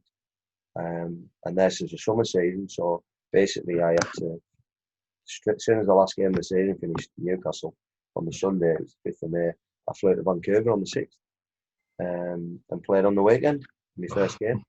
It was just like that. It did 2 years and totally different experience. Yeah. I thought I'll go and do it and just see what it's all about. I just went with a completely open mind. And I just thought, you know what, I might not get another chance. I was 32, 33. I thought it's the right time. And I went and I thoroughly enjoyed it. I loved it. The only reason we came back, Wendy's parents went, well, both at the same time. And we came back and, you know, I think we were just getting to that point of 18 months out there, 2 years, that if it had gone longer, we'd have probably stayed. Yeah. And I was enjoying my football. And I was starting to coach as well. So I was starting to learn as well how to coach. You know, because what you think coaching is, and when you actually start doing it, it's 2 totally different things. Yeah. You know, it's the things you have to think about. So it was a really good grounding for me. But I was still playing as well, and travelling. I mean, some of the travelling was unbelievable. Yeah. I mean, we had Puerto Rico in our league, right? So you can imagine. You look at the map; it doesn't look that far, but I assure you, it's a long way. It's like we used to have 2 connections. I think we fly through Chicago and then we fly through Miami, and then it was like 8 or 9 hours, maybe 10 hours of flying. A friend that lives down in Texas, Wade, he coaches a team, Yeah, and he says the nearest team is like 4 hours away. It's crazy. yeah. Well, we had two bus journeys. We had Seattle, Yeah, which is obviously like 2.5, 3 hours over the border. And then we play Seattle on the Friday night. And then straight after the game, we drive to Portland. yeah, And then we get to Portland at like 4 or 5 in the morning, stay there. And then we'd have a day there in Portland where we'd maybe do light training and then play them the next day. yeah. And then travel back to Vancouver. So they were the only two bus trips. Toronto were in the league. I mean, that was a 7-hour flight from Vancouver for Wow. another Canadian game. But how we did it, it was different because it was the USL, it wasn't the MLS, so it was the away games, the cluster them. Yeah, So you'd have like a road trip. So you'd do 3 games on the road. So we'd play Toronto, Montreal, and then Rochester. So we go fly to Toronto, play them, either bus it or fly to Montreal, play them, and then we'd bus it back down and we'd go through Niagara Falls on the bus, go through Niagara. So I got to see Niagara Falls from the bus because the bus broke down at Niagara. So we sat there for about 3 hours. So we go through Niagara Falls, then into Rochester, which is in New York State, then play them. And then the next day we'd fly from Rochester back to Vancouver. So the amount of travelling. I mean, if you said to the lads here, they have a whinge up about having a bus journey for 3 hours. I'm like, seriously, lads. I'm like, Carlisle, I used to have 6, 7 hours, 8 hours on the bus for away games. I said, we've played for Vancouver. You have to give yourself 2 days to get to an away game. It's crazy. It's madness, isn't it? And there are different time zones and all that in it as well. It's just crazy. See, was it Houston you played? Did you play Beckham when he was at LA Galaxy? Yes, he was at LA. We drew 2 each. Landon Donovan, he set both goals up actually. Best 2 crosses. Landon Donovan 2 goals. Typical Beckham whip it, and he's Landon Donovan first time finishes. He was. I mean, there was all the thing then of Beckham raising the profile of the league, and getting it on the map. And a lot of people question everything, but for me, he did put it on the map because people started talking about the MLS just because Beckham's there. And even when he wasn't fit, they used to take him to games. Yeah. So I remember when we played them at home, Beckham wasn't fit, but he flew in anyway, and basically just walks on the pitch and waves to the fans. So we've got a full house. You've got 30,000 in. You haven't got 30,000 if Beckham's not there, have you? So the league were clever. They knew what they were doing. I know they were paying him mega money, but the league were clever what they were doing, and they were raising the profile. And it did open the doors for other top players to come to the league. Absolutely. And it really has opened it now. Yes, it's still not got to the point where players are coming to play there in the late 20s at the peak. They're coming there, and they're still going out there in the early 30s. But I think they're finding it. The league now is a lot stronger. Yeah. It's a lot more organised. It's a lot more professional. They've got training grounds. They've got the academies. So there is a real infrastructure there now. Yeah. It's took a long time because it'll never compete with the American sports, But it is now news. It was never news initially. Now it is a part of the sports news. It is, it is in the culture. So it's getting there. It's getting there. You came back then. You joined Gretna at the time. I mean, it's one of the most bonkers stories I think in Scottish football. The way they came up the leagues, and then obviously they made it into the Premier League when you joined them. What was that like as an experience, Tony? Because it was a bit of a car crash behind the scenes, wasn't it? Oh, it was. It was bizarre. Mick had, like I said, Mick Wadsworth was director of football, and he brought me in, and so I went in as player coach, but I couldn't sign because my registration and my contract hadn't run out with Vancouver, so I missed the deadline. So I had to wait until that ran out, and then I actually played. I think I played maybe 10, 11 games for Gretna, possibly 10 games, and but I played all those as an amateur. Yeah. So I wasn't actually on a professional contract. So I was playing as an amateur because I couldn't sign professional till the January window opened. So that was quite bizarre. I was coaching and training for a few months before I could play in like October, which was hard going. But I could gradually see what was happening as time went by, because it all just happened too quickly for the club. Yeah. It was just, there was no infrastructure. Obviously, it's become quite evident, and since that it was Brooks Mileson's money that was bankrolling the club and keeping the club afloat, and the club could never be self-sufficient because they don't have the fan base, they don't have the stadium. It was just too much too soon, and it was sad. You know, I was due to sign. My contract was there to sign, and literally that week, for some reason, the players got paid weekly, and I'd never understood that, because you know every club are paying monthly payment like any another walk of life, and so it was weekly. And I thought it's a lot of hassle to play players weekly. I didn't understand it, and I didn't get it. And then one week the players never got paid, and I was due to sign, so I thought, I'm just going to hold off and see what happens here, because if I sign it, I'm tied into it, but I'm not getting paid. Yeah. And then I can't go anywhere else. So I needed to wait and see. So there was a big meeting, and the lads were all complaining, where's my wages? And it was like, well, you get paid next week. So it never happened. Another week and another week. So then it was like the alarm bells were ringing, and I just thought to myself, I don't think this is going to get any better. I don't see where this is going. And then I could see players starting to work an angle out of there, somewhere else. So I was like, right, you've got to be careful here. And it was a shame, because they'd had so much success and it was such a story. Yeah. But when you got there, and I mean, we were playing at Motherwell, and some games was only like 800 at the game. And you're like, and I don't know how. I mean, I heard the rumours, but I think they were paying 10 or 15 grand to Motherwell per game to rent the stadium, and I was thinking, hey, Brooks is obviously covering this, and it can only last for so long.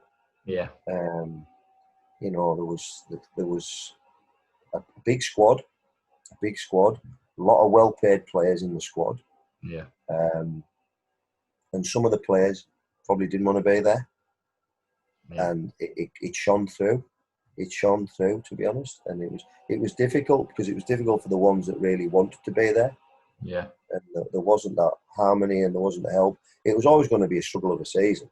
You're always going to be fighting at the wrong end of the table. But if you stick together, you just never know. But it just was never going to happen. You could sense it and feel it. And it was a shame. I felt for Brooks. I felt for Mick Wadsworth. I felt for Davy Irons. Yeah. Kenny Crichton, the physio. I felt for all these people, because I've joined the journey late. I've come in late, and they've been on it all the way through. And all of a sudden, I mean, imagine it all being so good, and then it ends like that. I was like, this isn't good, and I felt it was awful. And then, and then Brooks, all his money had gone, and the club then dissolved. And thinking, shoot, it can't end like this, but it did, and it's a shame. It really is a big shame, that. Yeah.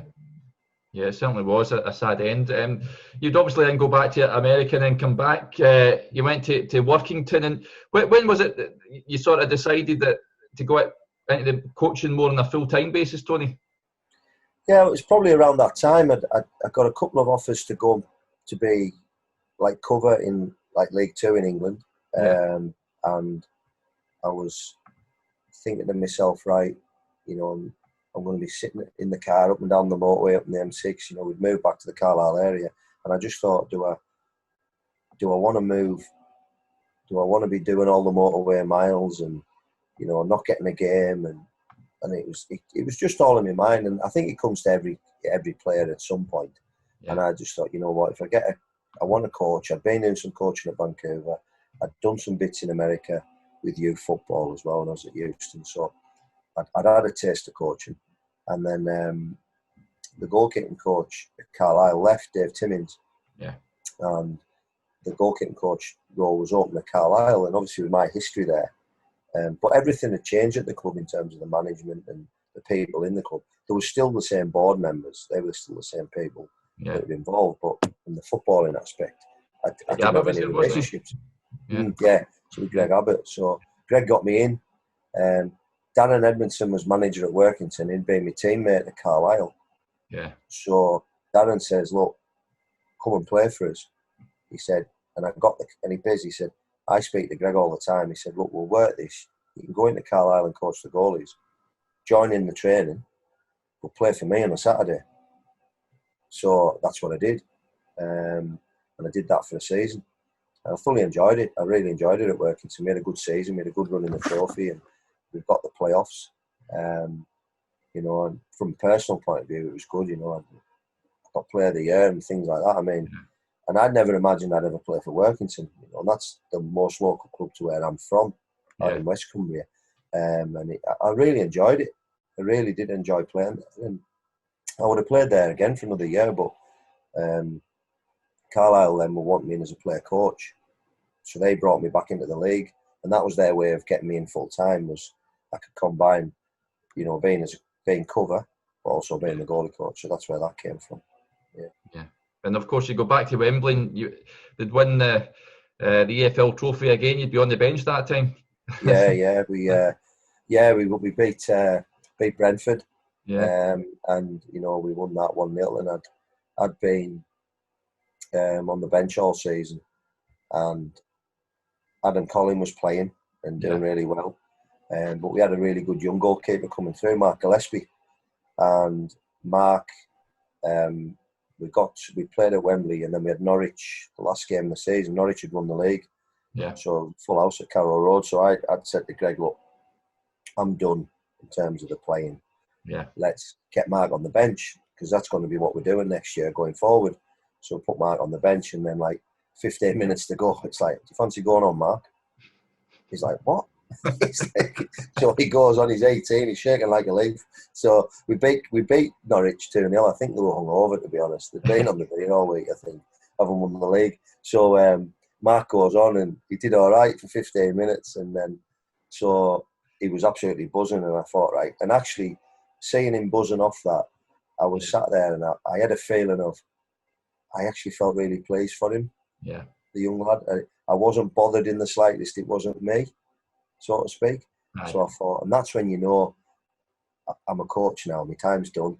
I've had my time. So I was fortunate. I got the chance to call time on it and make the transition. And then it was only afterwards I found it, because I'd been the youngest goalkeeper to ever play for Carlisle till that day. Oh. I didn't realise. When we chucked Mark on, he took my record off me. So he went on. So it might have been different if I'd known. It was only afterwards, you know, the media guy comes up and says, do you really realise you just brought your... And I went, what? Aye, cheers for that. So, no, and, you know, Mark's gone on and done well for himself. You know, he did great for Motherwell, and got himself a good move to Newcastle. So, yeah. You'd coach young Dean Henderson. He'd just be a wee boy back then. Did you notice back then he'd be a talent? Yeah, 100%. I was running some local, just little goalkeeping academies out in West Cumbria, one in Carlisle, and I was just kind of doing even once a week sessions. And Ben Benson, who was our academy goalkeeping coach, who's now Blackburn's first team goalie coach. Yeah. So Ben was from out West Cumbria like me, so I'm living in Carlisle. Ben's based down in West Cumbria, and he says, I've seen this kid. So he says, I'm going to get him along to our thing on Sunday. I says, all right. So he says, have a look, see what you think. And honestly, 20 minutes, I'm like, wow. Seriously, really? He was like what's the best way to describe it? It's like watching a Premiership goalie, but he was 11. Oh. You know, like in how he moved and what he did and how he was, and like I'm going. It was like a bit like, what? Strange. So, right, straight away it was like, we need to get him into Carlisle. Like, so, and you know, like you have the politics in football clubs. It's like, it's quite strange. So Ben's only a young coach. So Ben's going in straight away, like on the Monday. He's going, you back me up. And I says, 100%. He's signing. He's coming to us. Because if he doesn't come to us, someone's going to get him before we get him. And he's on our doorstep. So I said, so Ben's gone in straight away to the youth and everything. But we've got this kid, and they're like, oh, well, look, let's bring him in on the 6-week trial, see how he goes. And I just had to get involved then. I went, no, there's no trials on this kid. Let's just get him in. Let's get him in, get him signed. Like, and they were like, oh, no. I said, we know. I said, look, and Ben was like, honestly, let's just get him signed. Yeah. So he comes in and he wants to sign as well. He wants to sign. So he signs and he's training. He's doing the 2 nights a week and then playing on the match days. Then we start playing him up a year. So he's playing a year older in his games. So he got to 13-ish and we were like, Newcastle had contacted me and said, could we have him on trial for a week? And we said, no, you've obviously seen him play. Yeah. If you want him, you need to act on that. Yeah. So he was quite clever because he's a Man United fan and his mum and dad, United fans, and they're from West Cumbria, but they'd be. So he used to go on Man United soccer schools where you just pay to go for weeks training and stuff. So he's gone on this soccer school, and right enough at the end of the week, they're into him like, who do you play for? Well, no. And he's like, I've just signed for Carlisle. Oh, all right. So they look at our fixtures. So Man United's at every game for the next 3 months. Aye. Like watching him play. So in the end, though, to be fair to United and how they dealt with it was brilliant. Because we had quite a good relationship with United at that time because we were getting a lot of young players on loan for the first team. Brian McClare was head of academy, and Brian McClare submitted an offer. And I think, he was 13, but the whole deal was 1.1 million. Yeah. At 13. And, a fair chunk of that, well, quite a bit of that money now will be Carlisle have got. I think the next ones will be if he hits 10 games, or I think if he gets, I don't know if he's had a full England cap yet. I'm not sure. If he gets an England cap, I think he might have. So an England cap, I think it was 10 games and I think 25. And then I think they're on a percentage of a sell-on. Yeah. So if he doesn't quite get in front of the here, I mean, he's not going to go for peanuts, is he? If he leaves, he's going to go for big money. So Carlisle should get a kickback off that. But that was Ben. I had a small part to play, but I had him training with us in the school holidays, and he'd come in and do little bits with the first team goalies. Yeah. And after training, he'd be wanting to go in the goal for the first team. So the first team would be taking free kicks and stuff. And Dino's 13, and he's tipping them over the bar, and it was brilliant. So on match days in the warm-ups, he used to be ball boy. Yeah. So I said to him, bring your gloves. So he's like, right, all right. So what would happen is when we were doing the passing, the back pass and doing kicking at the end of the warm-up for Big Adam Collin, I'd get Dino to get his gloves on and I'd get him on the pitch to go down in the opposition half. So Adam would be launching balls and Dino's like 13 and catching them and stuff, and throwing them back on the pitch, with the crowd in and that. So, and he just took to it like that. Yeah. He was born to do it. You could just tell. But he's a multi-sportsman. He was a wicket keeper at cricket, good at rugby. He was doing like circuit training. We were having to tell him to calm down. You have to rest at some point. He was just so determined to do well that you have to rein him in a bit, which is a good thing. You can just educate him, and you see it at United now. He's ready, isn't he? You can tell when he's playing, he's ready. Absolutely. Yeah, he's cracking.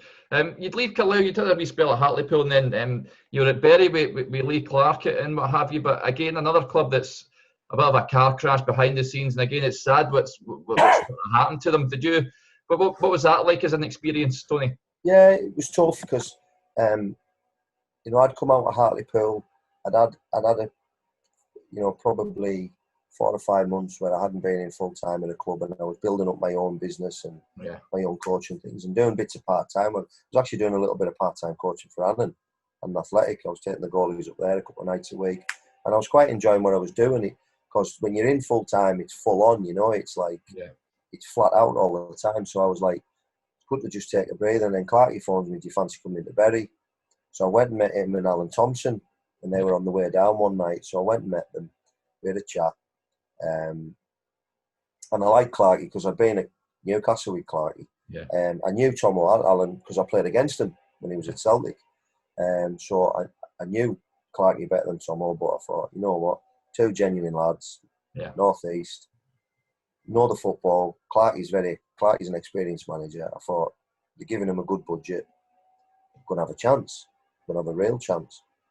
So, against my better judgment, I took the job because I was still feeling that I'm not sure if I want to be full-time. I still had that. It was in the back of my mind, and so I took the job and I went in, and I knew we went to Marbella for a training camp the first week, and the chairman came with us, and I knew that week.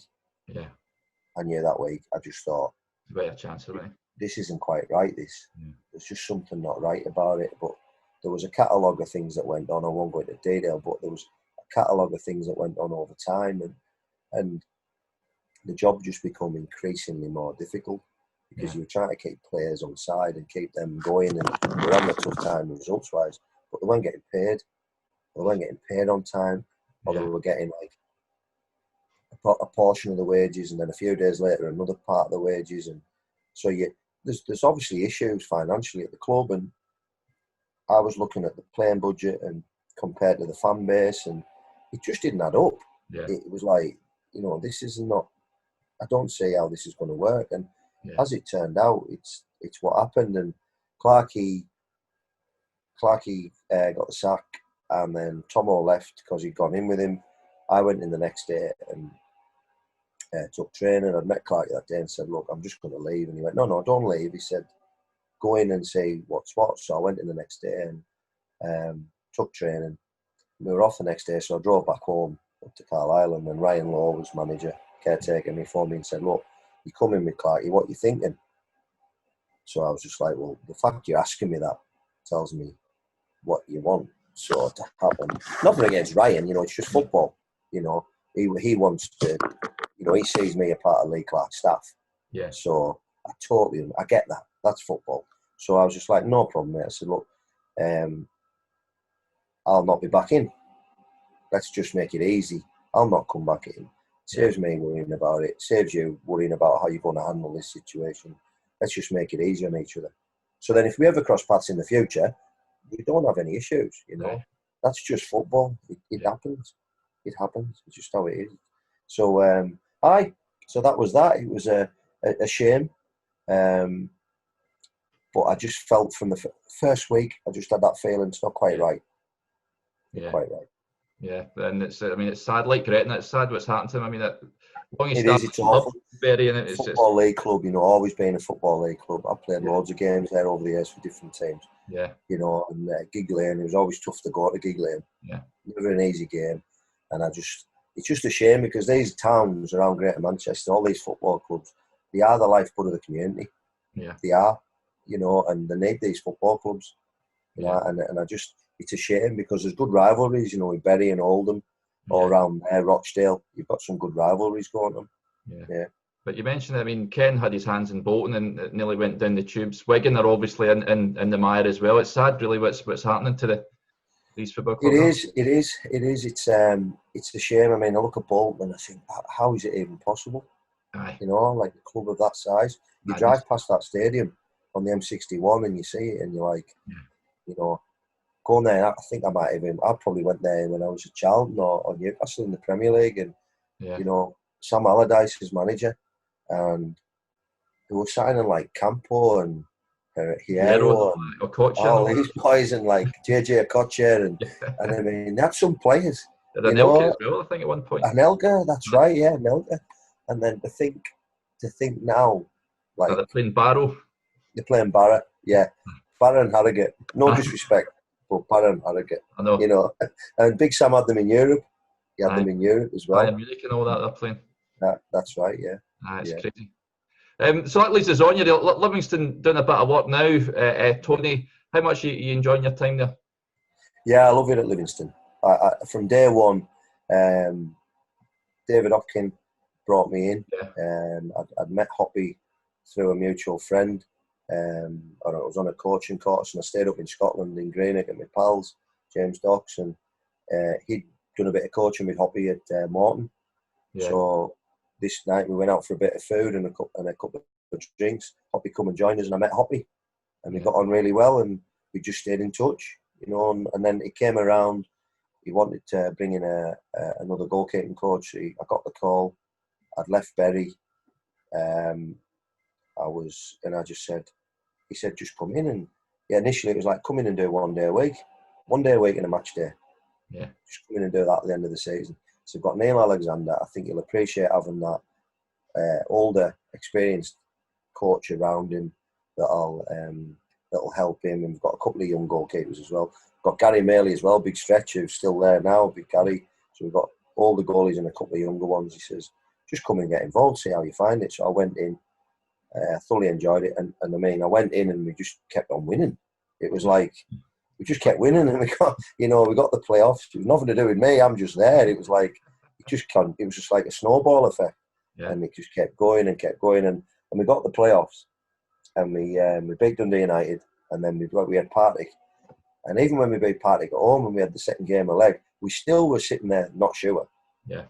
We still were like, is this really happening? Like, and I think even more so for the other staff and player and the players, like your Halgerts and your Caig and Jacobs and your Deckies and Alan Lithgow's and all these lads that have come from League One, Shawnee Byrne, all of a sudden now you're right on the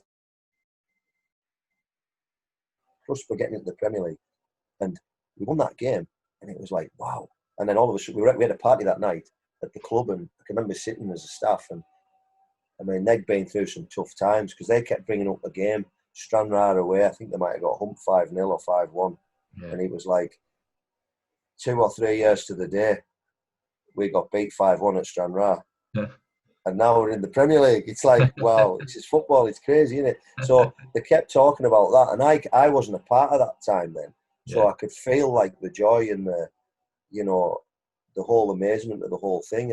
But then it was a kind of, everyone sits down and goes, right, we start pre-season in 3 weeks.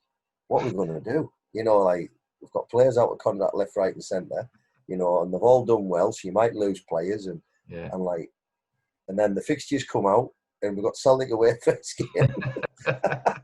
And then we looked at the first 5 games and honestly, we're looking at them going, we'll do well to get a draw out of them. It was like literally a draw, and then, but we're sitting there after 5 games. I think we were 3rd or 2nd. Right. We were like, oof, this is all right.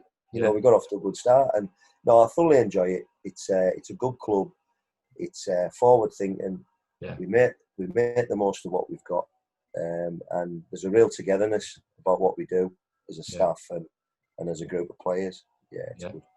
What do you make it? I mean, David Martindale, of course, get the job recently. Great to see. And I mean, what a story his is, isn't it, in the game as well? What's he like to work with? Davy's good to work with. I mean, you get honesty. Yeah. All he expects is honesty and hard work. Yeah. It sounds really simple, that, but it's not the most easiest thing for some people. Yeah. And I think that with Davy, that's what he gives you. He'll be very honest. If he thinks something's not quite right, he says it. He doesn't ignore it and let it build up to something more than it should be. So if it's something, boom, it gets said, it gets dealt with, boom. And he expects the players to work hard and put in a shift. He expects the staff to be prepared and doing everything they can to help the team. And it works. It works. But I think the club's built on that. And I think we've been conscious since we came up. The first season when we came up, we had still a lot of the same group. Fortunate to keep a lot of them, and they'd had this 2 years of winning games. So they knew each other's games inside out. The back three, we added Liam Kelly to that. So you've got Halkett, you've got Gallagher, and you've got Lithgow and a Liam Kelly. So straight away, you've got a real solid base defensively. And we could build from that. But the second season was always going to be more difficult because you lose players. Yeah. They attract the attention of bigger clubs who can give them better contracts. And we understand that. So we have to be slightly different, but we were really conscious if we didn't want to lose what our identity was as a club and what were we perceived as by the outside looking in. And we were always perceived as a team that would work hard, press the life out here, good on set players.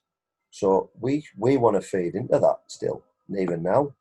Yeah. We still want to feed into that as much as we can, even though now we do play more football. Because I don't think people actually give us the credit on that at times. They don't actually look. We do actually play some decent stuff at times now. Granted, when we first came up, we were very direct. And by the way, if you have Lyndon Dykes up front, you're going to be direct. Yeah. Because you've got a really good centre forward. Why wouldn't you get the ball into probably one of your best players as much as you could, and play from there? But now we're a little bit different, but we're still effective, and we're still good on set plays, and which is a major part of the game, for and against. So these are the things that we buy into, and that's the thing for us as a club. We haven't tried to get ahead of ourselves and be something we're not. Mm-hmm. We try to be what we are, and if that keeps us in the middle of that table, happy days, you know. Yeah. What's the aim then to get top 6? I mean, you're on a cracking run. If we look, our objective every year is to be 10th, and I know people say things like that, but it really is, because the football club is sustainable, and it's financially, you know, we don't overspend, and we do things the right way, and I think it's run really well from the top right through. And obviously Livingston's got its history of having financial problems in the past, so they don't ever want to go back to that. And I think that's always in the back of people's minds, which isn't a bad thing. But our objective is 10th. But then, yes, we're ambitious. You know, we talk to the players, and we'll, you know, what we achieve will be what if they want to be top 6, we can be top 6. But that's not saying we will be top 6. We've got no right to be there. You've got to earn it. So, you know, we've had an unbelievable run lately. We know there's going to be a run round the corner where we don't win every single game, like we seem to be at the moment. Yeah. But we've just got to make sure we stay consistent with what we're doing, and we'll start to turn results around again. That's what we do, and we've done that over the piece, you know. So there's not a panic if we don't win for 2 or 3 or 4. Yeah. There isn't a panic. It's, look, let's get back to what we know we do well, and we'll then get back on that run again. And that's what we've done recently with the wins we've had, and I think we'll continue to do that. And if we finish 4th, 5th, 6th, 7th, 8th, whatever it may be, then that's what it will be. But we're consistent in how we approach things, and I think that's key for us as a club. Yeah, and of course you've got young Robbie McCrory there. There's high hopes for him at Rangers.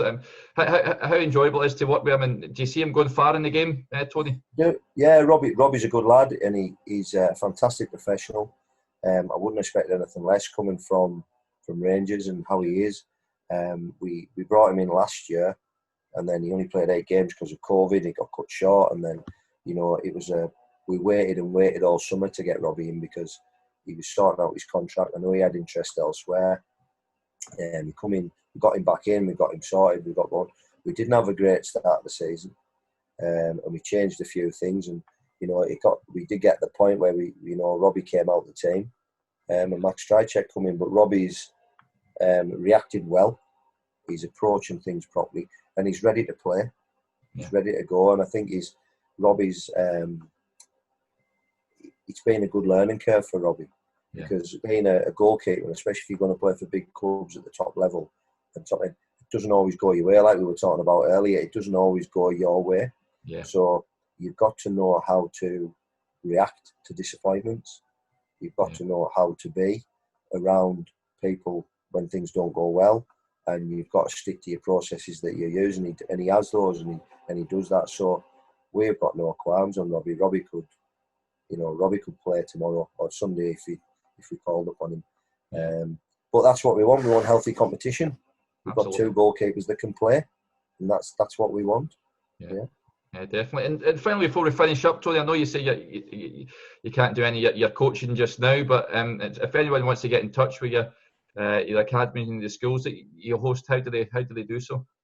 Yeah, I have goalkeeping schools, and I run it for Sells Pro Training, so it's sellsprotraining.com, and that's the website. And I have, my Twitter is @CumbriaSells. So we have venues around Cumbria. We've got 4 venues, and I have it's for grassroots goalkeepers aged 7 to 16. So we have 3 of those, which is mixed girls and boys, and then we also have an all girls development centre as well, which we run in Carlisle on a Wednesday. So they run on different evenings. My son coaches for me, so he's full time coaching for me. He's goalkeeping. He's had no choice really, because he's been around it, from this big. So Roman's coaching. He's doing his coaching licenses, and I do little bits of coach education with the SFA now on the goalkeeping licenses. So Roman's doing his licenses with the SFA. Yeah. So he's getting that. And I have a couple of other lads, casual coaches, well, and an athletics goalkeeper, Alex Mitchell. He's one of my coaches as well. So, you know, I've got a good mix with that, and just trying to help these kids get some professional coaching or some organised, structured development for them, which I would have loved to have had as a young kid.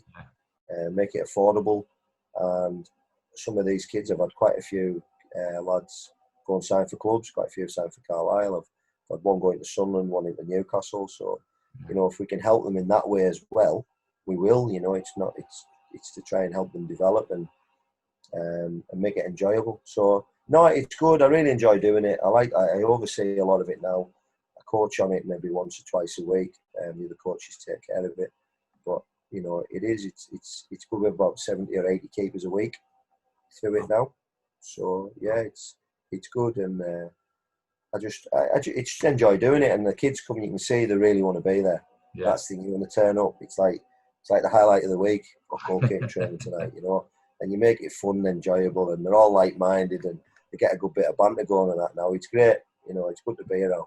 Yeah, magic, excellent stuff. Well, it's been great having you on, Tony. Over 2 hours we've chatted there. It's been absolutely terrific. Long time, mate. I lost track of time. I can talk. No, it was terrific. It was absolutely magic. So thanks for coming on. No problem at all, Derek. No